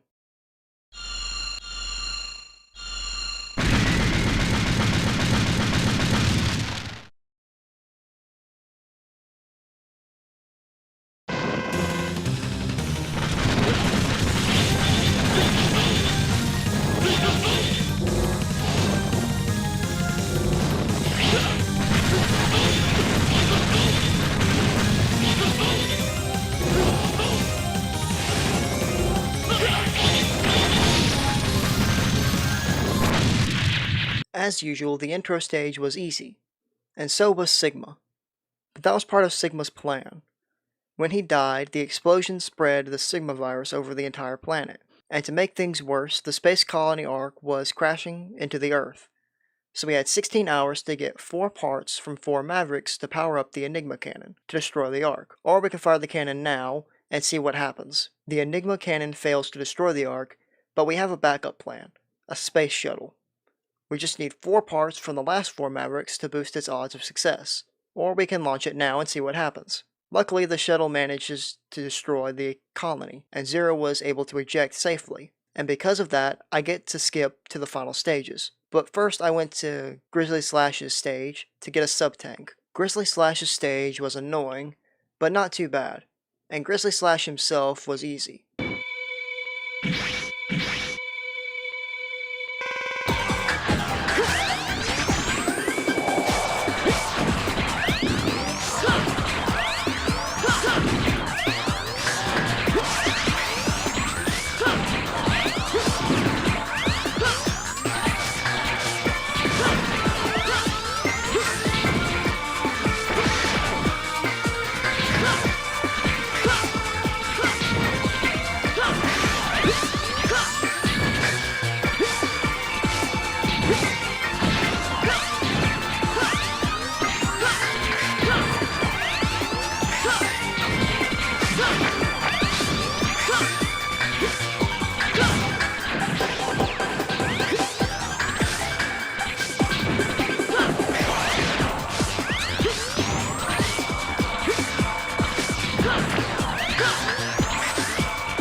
The next sub-tank is at Dark Dizzy's stage. Unfortunately, I couldn't get the sub-tank, so I'll be going into the final stages with only 1 sub-tank. This stage is super annoying because of the instant death lasers, and after you get past those, you have the Black Devil, which took me over an hour to beat.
The second final stage is also really bad. My only strategy was to damage boost through enemies and hope for the best. After getting through all that, I had to fight the boss, who was none other than Rungda Bungda. But he wasn't too bad.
The third final stage isn't too bad.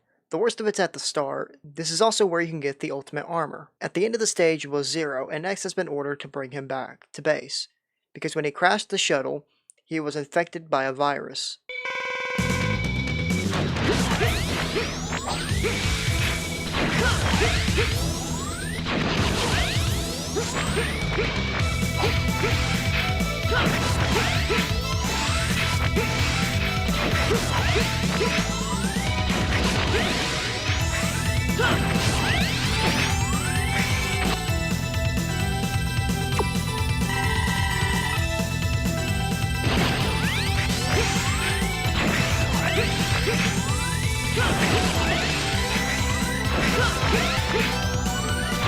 After baiting Zero, Sigma came in to claim my booty. I want that booty! But Zero stands in his way, and Sigma decides it was best to retreat for now. The fourth stage was just a boss rush, but I'll show it this time since I skipped most of the bosses.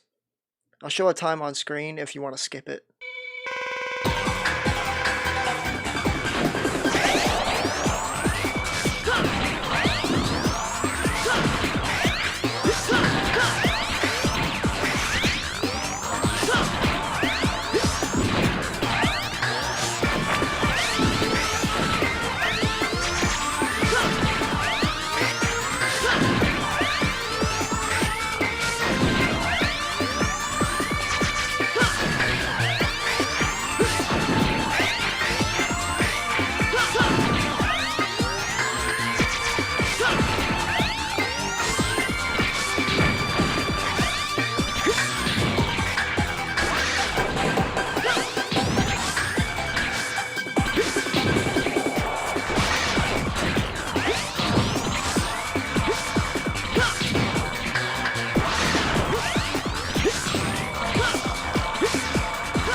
After the boss rush came Sigma.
I'm going to be honest with you.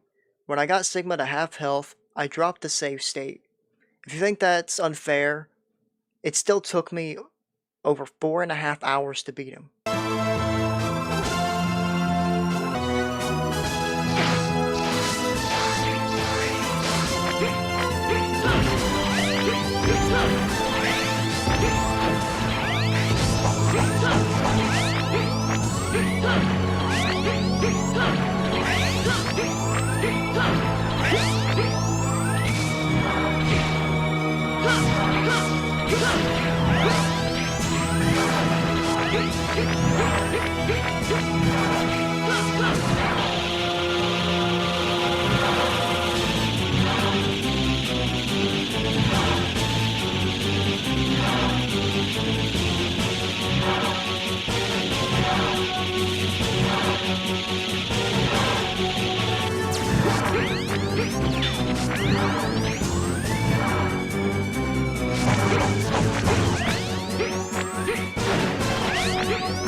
And with that, I have proven that I can in fact beat Mega Man X5 without special weapons or armor upgrades. So, I'd probably give this challenge a 7 out of 10 in terms of difficulty. But thank you so much for watching, and I hope you'll join us next time. Bye. Can I beat Pokemon Fire Red with only water types found on land? I woke up, took a shit, and got out of bed. The first thing I did was get the potion out of the PC, and then I went to get my first Pokemon, and of course, I chose Squirtle. I couldn't do this without him. My rival Kaz chose Bulbasaur, and after the tutorial, I went to get Oak's parcel. I also decided to do some training while I was at it. I named my Squirtle Leo, after Leonardo from the Teenage Mutant Ninja Turtles, and Leo was going to need some training if he was going to be my only Pokemon for a while. After getting Leo to level 12, I returned Oak's parcel and got my Pokedex. After getting the Pokedex, I went to Route 22 to battle Kaz. Kaz's first Pokemon was a level 9 Pidgey.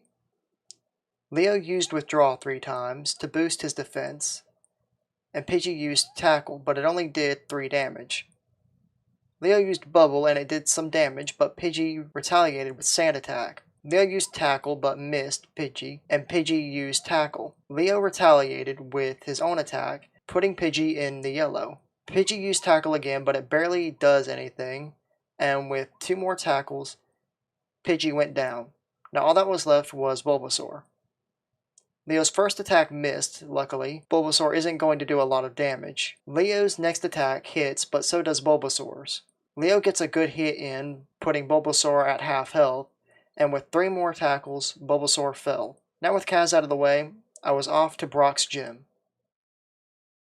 Brock's first Pokemon was Geodude, but Leo took him out with 1 water gun.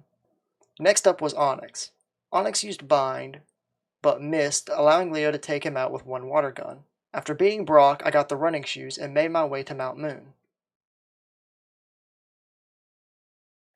While on the way to Mount Moon, Leo evolved into Wartortle. When I made it to Mount Moon, I made the best deal ever and got a Magikarp for only 500 Pokédollars. After making my way through Mount Moon, I fought a super nerd, but almost all his Pokemon went down in 1 hit, and after beating him, I took the Helix fossil and made my way to Cerulean City. While in Cerulean City, I ran into Kaz and had another battle. Kaz led with Pidgeotto, and I switched in Leo. Pidgeotto used Sand Attack, and Leo used Withdraw. Then Pidgeotto used Gust. Leo used Withdraw 4 more times before using Water Gun, and taking out Pidgeotto with 2 bites. Next up was Bulbasaur. Bulbasaur used Sleep Powder, but Leo woke up and got a crit bite. Bulbasaur used Sleep Powder again, and then used Vine Whip. Luckily, Leo woke up and finished off Bulbasaur with a bite. Next up was Abra, who went down in 1 bite. Now all that was left was Rattata. Rattata used Tackle and left Leo on 9 HP, but Leo put Rattata in the red with 1 bite. But Rattata used Tackle and Quick Attack to take out Leo. Now all I had left was Nemo, the Magikarp, and with 1 mighty tackle, I had won. I had beaten my rival with a Magikarp. After beating my rival, I made my way to Bill's house to get the SS ticket. After helping Bill, Nemo evolved into Gyarados, and with that, I was ready to take on Misty. Misty led with Staryu, and I led with Nemo. Nemo was able to get off 2 bites, but Staryu used Recovery. Again, Nemo used Bite, and Staryu used Water Pulse. Before I could finish off Staryu, Misty used a Super Potion. Nemo used Bite 2 more times, and again, Staryu used Recovery. But Nemo took out Staryu with 2 more bites, and now all that was left was Starmie. Starmie used Swift, but Nemo used Bite and did a bit of damage, and with 2 more bites, the second gym badge was mine. 2 down, 6 to go. After beating Misty, I made my way to Vermilion City to get on the SS Anne. After boarding the SS Anne, I battled every trainer I could find. I was going to need all the XP I could get if I was going to battle Lieutenant Surge. After getting Nemo to level 25 and Leo to level 30, I was ready to take on my rival. The battle started and Cass sent out Pidgeotto, and I sent out Nemo. Nemo started off by using Dragon Rage, which did a lot of damage. Pidgeotto then used Gust, but went down to Bite the next turn. Next up was Raticate. Nemo used Bite, which caused Raticate to flinch, allowing Nemo to use Bite again, killing Raticate. After that was Kadabra, who went down to a super effective Bite. Now all that was left was Ivysaur. Nemo used Bite, but it didn't do a lot. Then Ivysaur used Sleep Powder and Leech Seed before Nemo woke up and used Dragon Rage. Ivysaur used Vine Whip, but one more Dragon Rage, and the battle was over. I got the HM cut and was ready for Lieutenant Surge. It was time to take on Lieutenant Surge. I think I trained a bit too much because Lieutenant Surge's Voltorb and Pikachu went down to one dig. Unfortunately, his Raichu did not. Before Leo could use Dig, Raichu used Shockwave, putting Leo on half health. Dig did a lot of damage, but Leo was paralyzed, and Lieutenant Surge used a Super Potion. Leo was able to use Dig again, putting Raichu in the red, but was taken out by another Shockwave. I sent out Nemo, and with one Dragon Rage, the fight was over. 3 badges down, 5 to go. After making it out of Rock Tunnel, I made my way to Celadon City. On the way to Celadon, Leo evolved into Blastoise.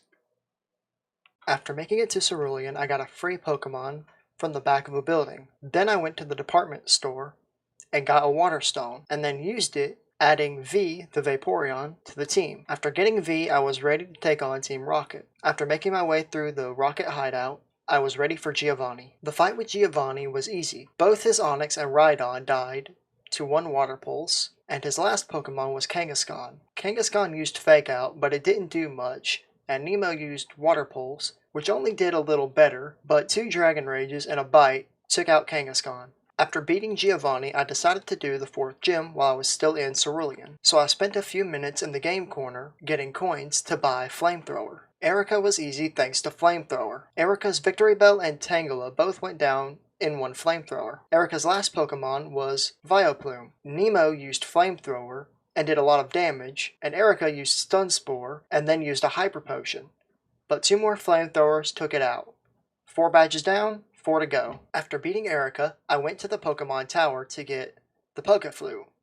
In the tower, I fought my rival Kaz. Kaz started off with Pidgeotto, and I started off with Nemo. Nemo used Flamethrower and did a lot of damage. Pidgeotto used Gust, but it didn't do much, and Pidgeotto went down the next turn to Bite.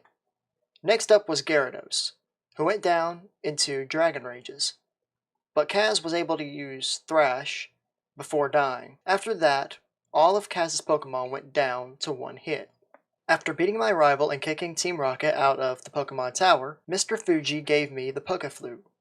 After getting the Pokeflute, I made my way to Saffron City to get Team Rocket out of Silphco. While in Silphco, I encountered my rival Kaz, who wanted to battle. Kaz led with Pidgeot, and I led with V. Pidgeot used Wing Attack, and it did a bit of damage, and V used Aurora Beam, putting Pidgeot at half health. Pidgeot used Wing Attack again, putting V at half health, but one more Aurora Beam, and Pidgeot was down. Next up was Venusaur, so I switched in Nemo and used Flamethrower, which did less damage than I wanted it to. Venusaur then used Poison Powder, and Nemo used Flamethrower again. Venusaur used Razor Leaf and did less damage than I thought it would do. Nemo used Flamethrower, leaving Venusaur with barely any health left. Nemo took another Razor Leaf, but went down to Poison, so I switched in V and finished off Venusaur with Quick Attack. Next up was Gyarados. Gyarados used Bite, but it barely did any damage to V. V used Aurora Beam, but it did less damage than I wanted it to. Gyarados used Bite, causing V to flinch, allowing Gyarados to use Dragon Rage, putting V at 12 HP. V then used Bite and Quick Attack, before Gyarados took him out with Dragon Rage. Now all that was left was Leo. Leo tried Dig, but it didn't affect Gyarados. Gyarados used Dragon Rage, and it did a lot of damage. Leo used Bite, causing Gyarados to flinch. Leo used Bite again, and Gyarados flinched again, and it happened a 3rd time. What are the odds of that? After Gyarados was Growlithe, who went down to 2 Water Guns, but not before using Fake Out. Kaz's last Pokemon was Alakazam. Leo did a bit of damage with Bite and took out Alakazam with a critical the next turn. After beating Kaz, I got a free Lapras and named it Nami. And after some training, I was ready for my fight with Giovanni. Next up was my rematch with Giovanni. Giovanni led with Nidorino, and I led with Nemo. Nemo used Water Pulse, and Nidorino used Fury Attack, which only did 8 damage. Nemo then used Dragon Rage, and Nidorino used Horn Attack, and with one more Water Pulse, Nidorino was down. Next up was Rhydon, so I switched in Leo and one-shot him with Water Gun. After that was Kangaskhan, so I switched back to Nemo and used Dragon Rage. And Kangaskhan used Rage, then Nemo used Flamethrower, Kangaskhan used Rage again, and Nemo used Bite. And Kangaskhan then used Mega Punch. And with 2 more Water Pulses, I killed a single mother. Now all that was left was Nidoqueen. So I sent in Leo and used Water Gun. Nidoqueen used Double Kick, and Leo used Water Gun again. And again, Nidoqueen used Double Kick. And with 2 more Water Pulses, I beat Giovanni. After beating Giovanni, I decided to fight Sabrina while I was still in Saffron City. Sabrina led with Kadabra, and I led with Nami. Nami used Body Slam, one-shotting Kadabra. And next up was Mr. Mime. Nami used Body Slam, then Psychic. Mr. Mime used Future Sight, then he used Baton Pass, and out came Venomoth. But Nami took it out in 2 Ice Beams. Mr. Mime came back and used Psybeam. Nami used Body Slam, but Sabrina used a potion. Mr. Mime then used Psybeam, but Nami used Body Slam, taking out Mr. Mime. Now all that was left was Alakazam. Alakazam used Psychic and took out Nami, so I sent in V and used Bite. Alakazam used Psychic, putting V at half health, and V used Bite again. Alakazam used Psychic and took out V. So next up was Nemo. Alakazam used Psychic and took out most of Nemo's health, and Nemo used Bite, but Sabrina used a potion and took out Nemo. The next turn, now all that was left was Leo. Leo used Dig, and Alakazam used Psychic, putting Leo on 10 HP. But 1 more Dig won me the battle. 5 badges down, 3 to go. The next gym leader was Koga, who led with a Coughing, and I led with Nemo, and took out Coughing in 2 Flamethrowers. Next up was Muck, and this part went on for a while, so I'll make it quick. Muck boosts his defense and evasion, and poisons me to stall me out.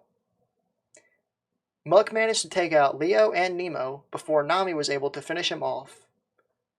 Now it was time for another Coughing, but Nami took it out in 1 Psychic. Now all that was left was Wheezing. Nami was able to use Psychic before being taken out. Now it was all up to V. V uses Bite, leaving Coughing with barely any HP, but then Koga used a potion, but I was barely able to win with a few more bites and an Aurora Beam. 6 badges down, 2 to go, and with that I made my way to the Cinnabar Islands. After getting to Cinnabar Island, I went to the Pokemon Lab and got my last Pokemon, Lord Helix. After getting the key, I went to the gym. The next gym leader was Blaine. Blaine led with Growlithe, and I led with Leo. I set up Rain Dance to boost my attacks. Growlithe used Fire Blast, but it didn't do much. Leo used Water Gun and one-shot Growlithe and Ponyta.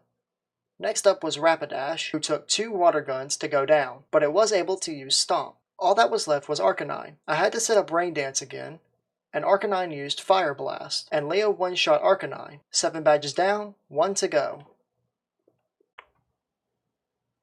The last gym leader was Giovanni, who led with Rhyhorn, and I led with Leo. I set up Rain Dance and one-shot Rhyhorn and Dugtrio, although Leo did get hit with Earthquake. Next up was Nidoqueen. Leo was able to take her out, but not without being hit by Earthquake 2 more times. After that was Nidoking, who took out Leo. So I sent in Nemo and killed Nidoking in 2 Surfs. Now all that was left was another Rhyhorn, who I one-shot with Surf. On my way to the Elite Four, I ran into Kaz, who wanted to battle. Kaz led with Pidgeot, and I led with Nami. Pidgeot used Wing Attack, and Nami used Rain Dance. After another Wing Attack, Nami used Ice Beam. After another Wing Attack, Nami killed Pidgeot with another Ice Beam. Next up was Rhyhorn, so I switched in Nemo and one-shot it with Surf. Kaz's next Pokemon was Gyarados, and I misclicked and used Flamethrower, burning Gyarados. After taking a Hydro Pump, Nemo used Thunderbolt and Gyarados went down to burn damage. After that was Growlithe. After drowning Old Yeller, I had to take on Alakazam, so I switched in V and used Quick Attack and 2 more bites. Now all that was left was Venusaur, so I sent in Nemo and used Flamethrower until Nemo died, and I sent in Lord Helix to revive Nemo and kill Venusaur. For the record, I don't like doing that, but I only had one whiteout, and I didn't want another one. On Victory Road, I did some training and evolved Lord Helix. After some more training, I was ready for the Elite Four. Loreline's first Pokemon was Dugong, and mine was Nemo. Dugong went down to 3 Thunderbolts, and her next Pokemon was Cloyster. Cloyster went down in 1 Surf and a Thunderbolt, after Loreline used a full restore. Next up was Slowbro. Slowbro used Ice Beam but went down in 3 Thunderbolts. After that was Jinx. Nemo used Flamethrower, and Jinx used Lovely Kiss to put Nemo to sleep, and killed him with 2 Ice Punches. So I sent in Leo and killed Jinx in 2 bites. Now all that was left was Lapras. Leo used Dig, and Lapras used Confuse Ray and Body Slam twice, paralyzing Leo. Lapras used Body Slam again, and Leo used Bite before being taken out by Surf. I'm going to be honest, after that I lost most of my Pokemon, so I kept reviving Nemo until Lapras died. I hate doing that, but I spent 6 hours leveling up on Victory Road, and I couldn't go back to it.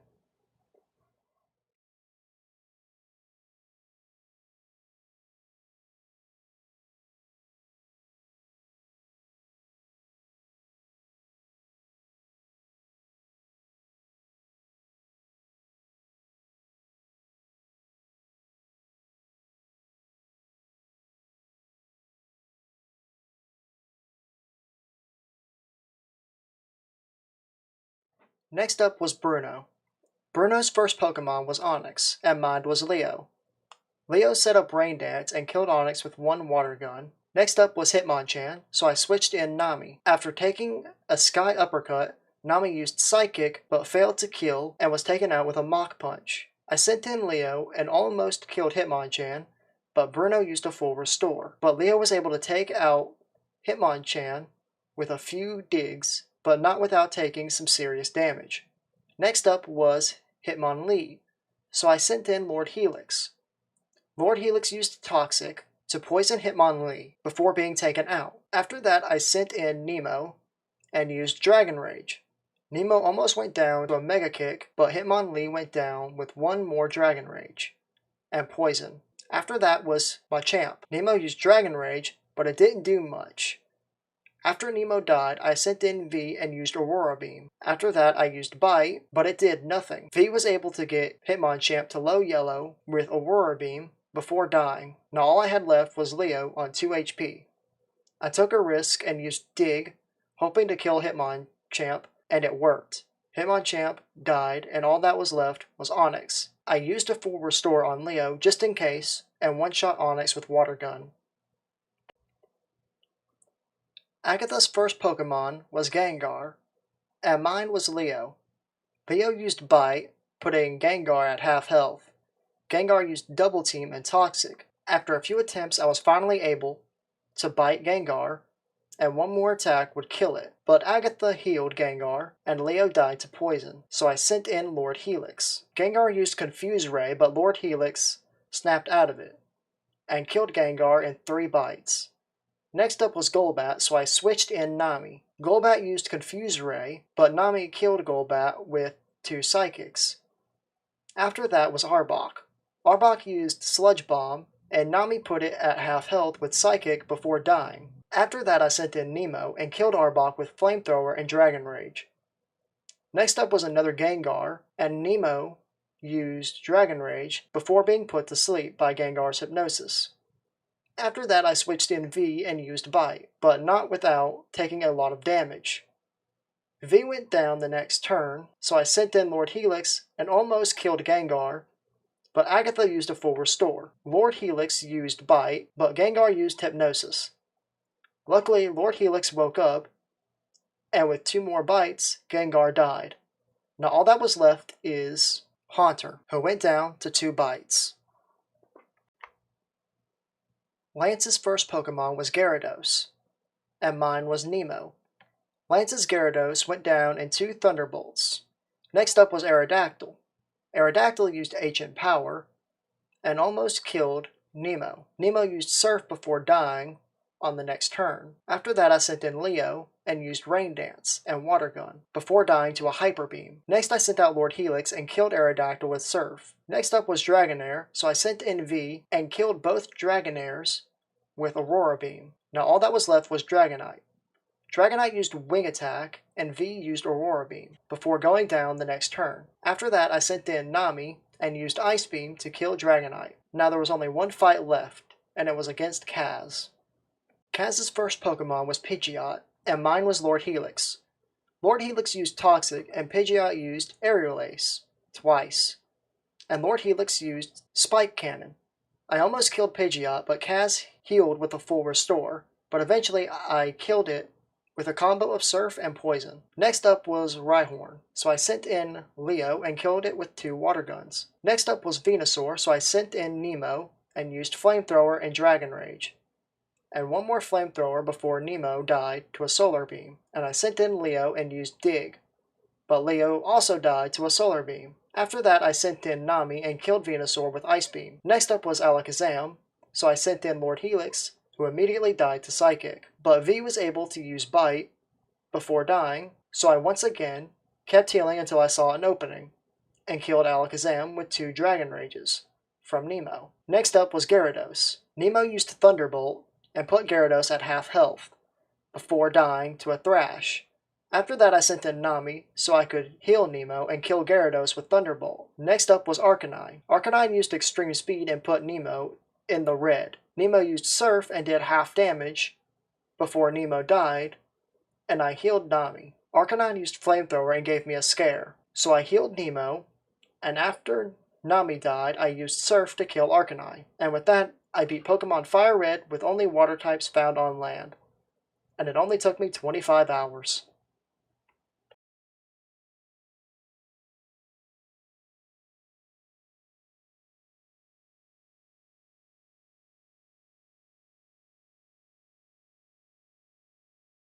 Can I beat Dark Souls as Fillian? I chose the Night class, and for my gift I chose the Master Key. I woke up in a cell and Oscar gifted me a key through Fansley. After escaping my cell, I ran past the Asylum Demon and got the Tower Kite Shield and the Broadsword. After receiving the Estus Flask from Oscar, I was ready for the Asylum Demon. I got the drop on him and he went down easily.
After arriving at Firelink Shrine, I made my way to Undeadburg.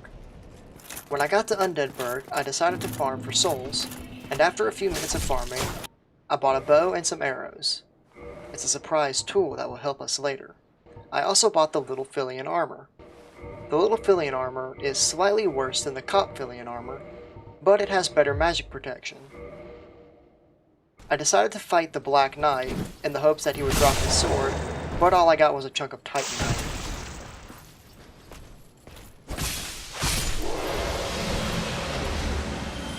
After leveling up, I was ready for the Taurus Demon. It was super easy thanks to a trick I learned from an AI President's channel.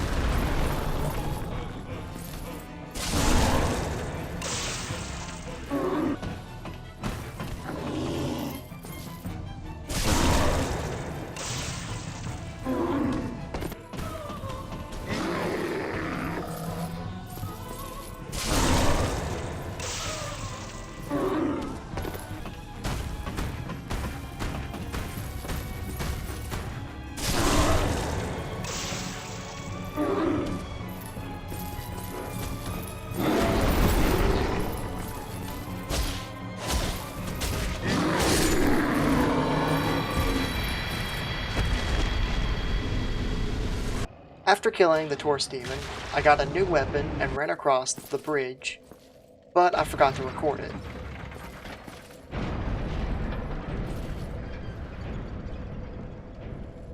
I wasn't able to do much damage to the boar, so I lured him into the fire, which took him out pretty quickly.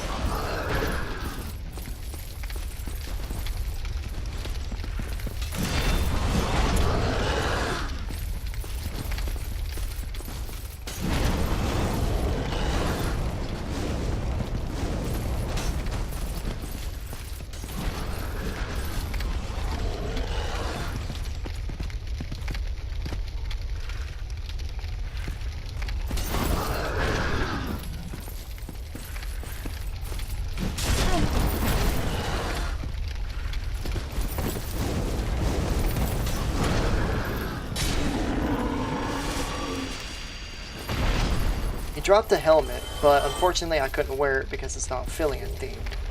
While in the church, I got a Titanite shard and a Firekeeper soul, which I used to upgrade my Estus flask so it would restore more health. I also found Gold Fillian and killed him for the Ring of Favor and Protection. Well, what have we here? You leave me. I was once grateful to you. But if this is our fate, so be it.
You despicable curses!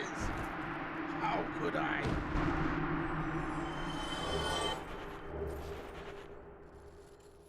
After getting the ring, I was ready to take on the Bell Gargoyles. It took me a few attempts, but eventually my main strategy was to cut off the tail of the first gargoyle, and hope I can take him out before the second one shows up.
After ringing the first bell of awakening, I ran past the Titanite demon and made my way to Darkroot Basin, where I found the leather Fillian armor and the grass crest shield.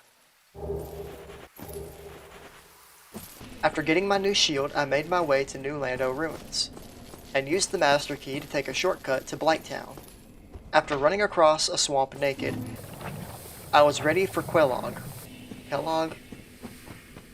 the cereal guy.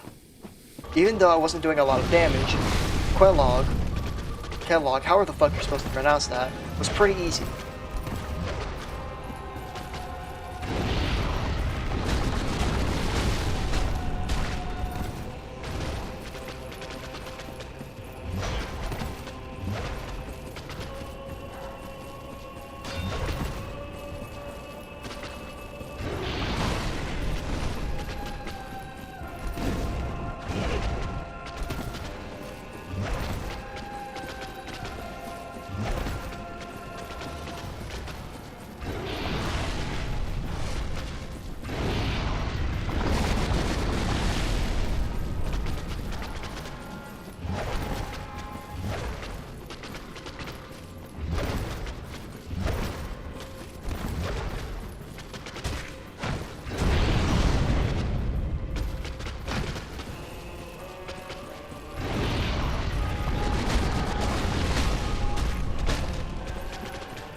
After ringing the second bell of awakening, the way to Sen's Fortress was unlocked.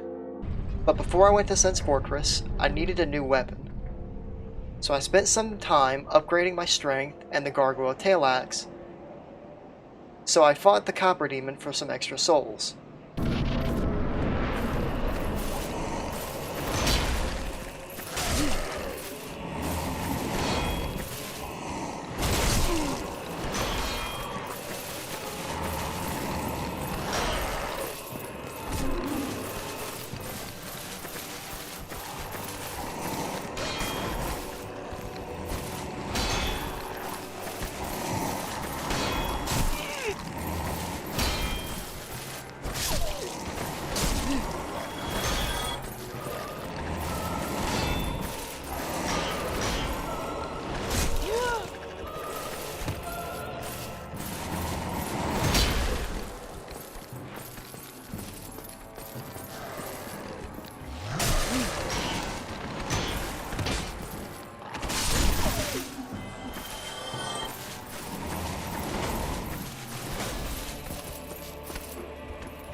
On the way back from fighting the Capra demon, I got the Miko Fillian armor. After many failed attempts, I finally got through Sin's fortress, and was ready to fight the Iron Golem. My original plan was to stagger him and get him to fall off the edge, but that didn't work, so I kept hitting him until he stopped moving.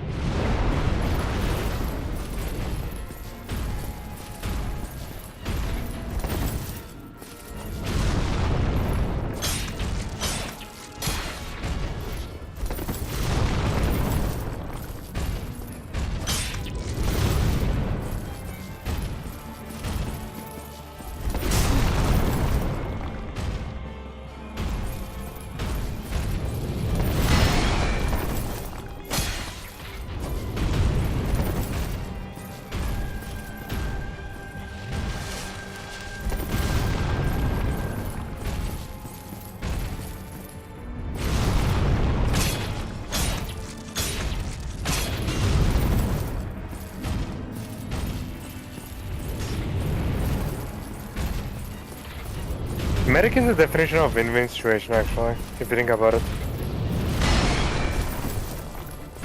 Because he heals you, you get healed, and he gets Ubered. Think about it. Okay.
After killing the Iron Golem, I was brought to Orlando. After killing the Iron Golem, I was brought to Anne Orlando, where I met a talking fruit snack and got attacked by the KKK.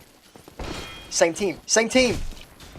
After fixing the bridge, I had to deal with some bullshit that took like 20 minutes to get past. But I was rewarded with a false wall that led me to the Dragon Tooth. After what I can only assume was 100 attempts, I learned that in order to use the summoning sign, you have to reverse hollowing. And with the help of Knight Solaire, I was able to beat Orstein and Smog.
After killing Orstein and Smog, I got the Lore Jar.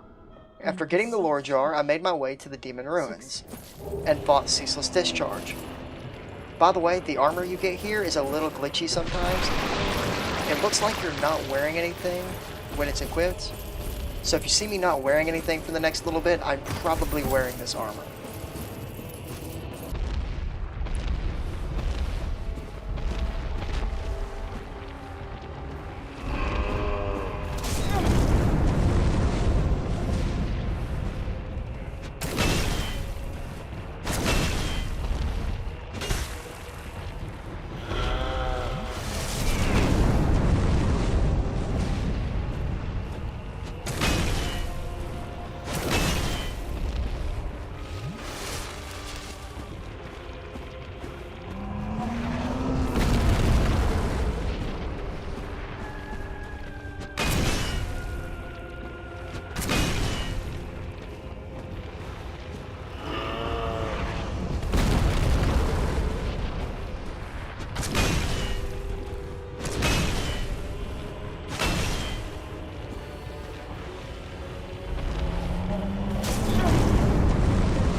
After killing Ceaseless Discharge, I realized that I didn't drop off the lore jar, so I went back and did that.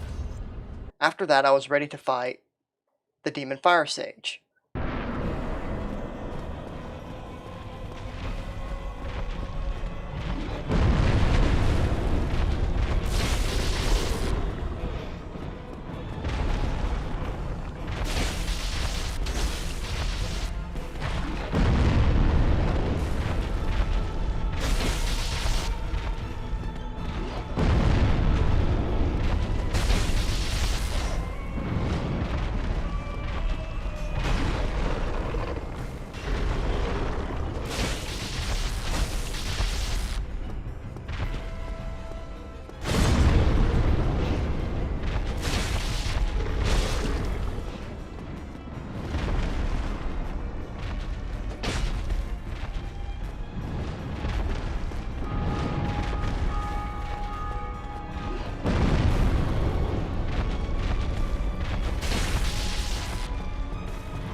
After killing the Demon Fire Sage, I summoned Solaire again, and was ready to fight the Centipede Demon.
After that, I ran through Lost Izalith and fought the Bed of Chaos for the first Lord Soul, although it did take a few attempts.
After killing the Bed of Chaos, I went back to Anne Rolando and killed the Fruit Snack for another Firekeeper soul, and made my way to Seath the Scaleless.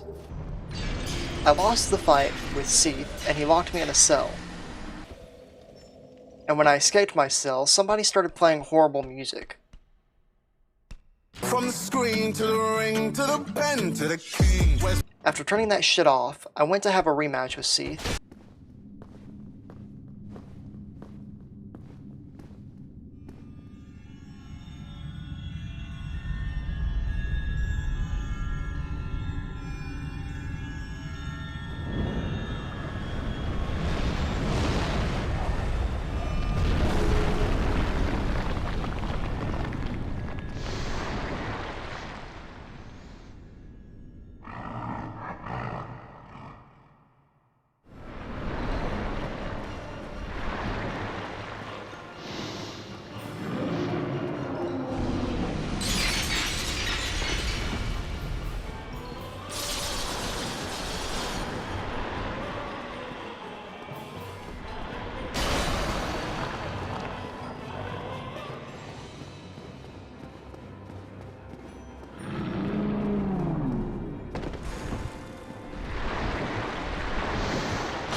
I'm still counting that as a win.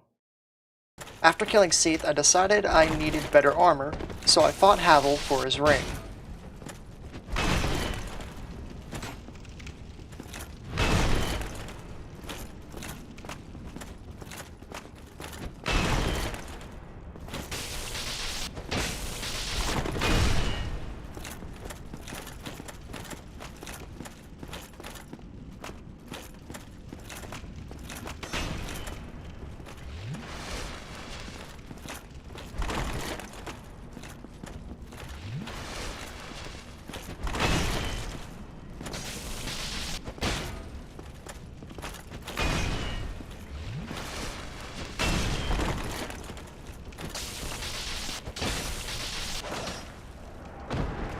Havel's ring gives me max equipment load, so it should allow me to fast roll even when wearing heavy armor. On my way to Sith, I found new armor, and with it I was ready to take on Sith. My strategy for this fight was to stay as close to Sith as possible.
Near the end of the fight, he looked sad.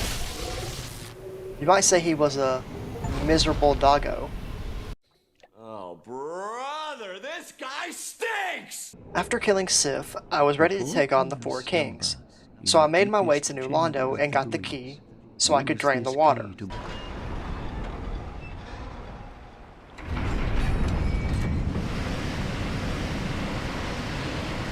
After that, I made my way to the boss, and at first I was worried I wouldn't be able to kill him fast enough before another one spawned in. But I was able to beat them on my first try.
After beating the 4 kings, I decided I wanted some better armor.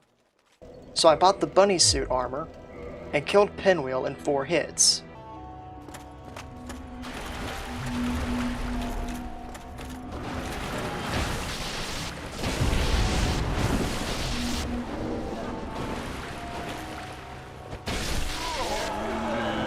Then made my way to fight a real boss.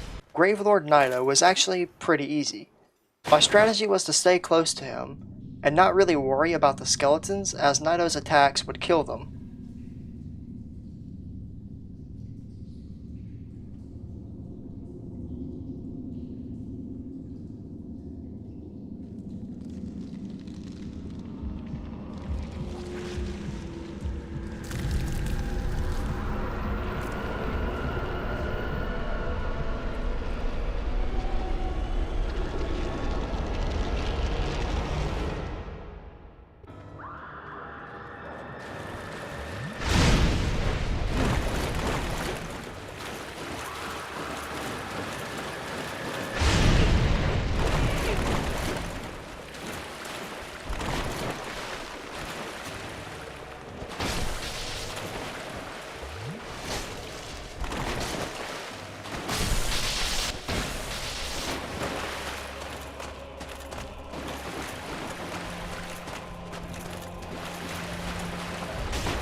After killing Naito, I had all the Lord Souls, and now all that was left was to fight Gwen, the Lord of Cinder.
Funny enough, I managed to beat Gwen while talking to a friend on Discord about how Majin Buu's species reproduces.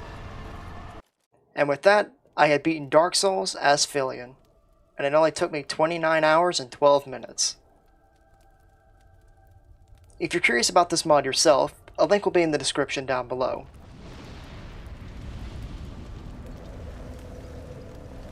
But thank you so much for watching, and I hope you'll join us next time.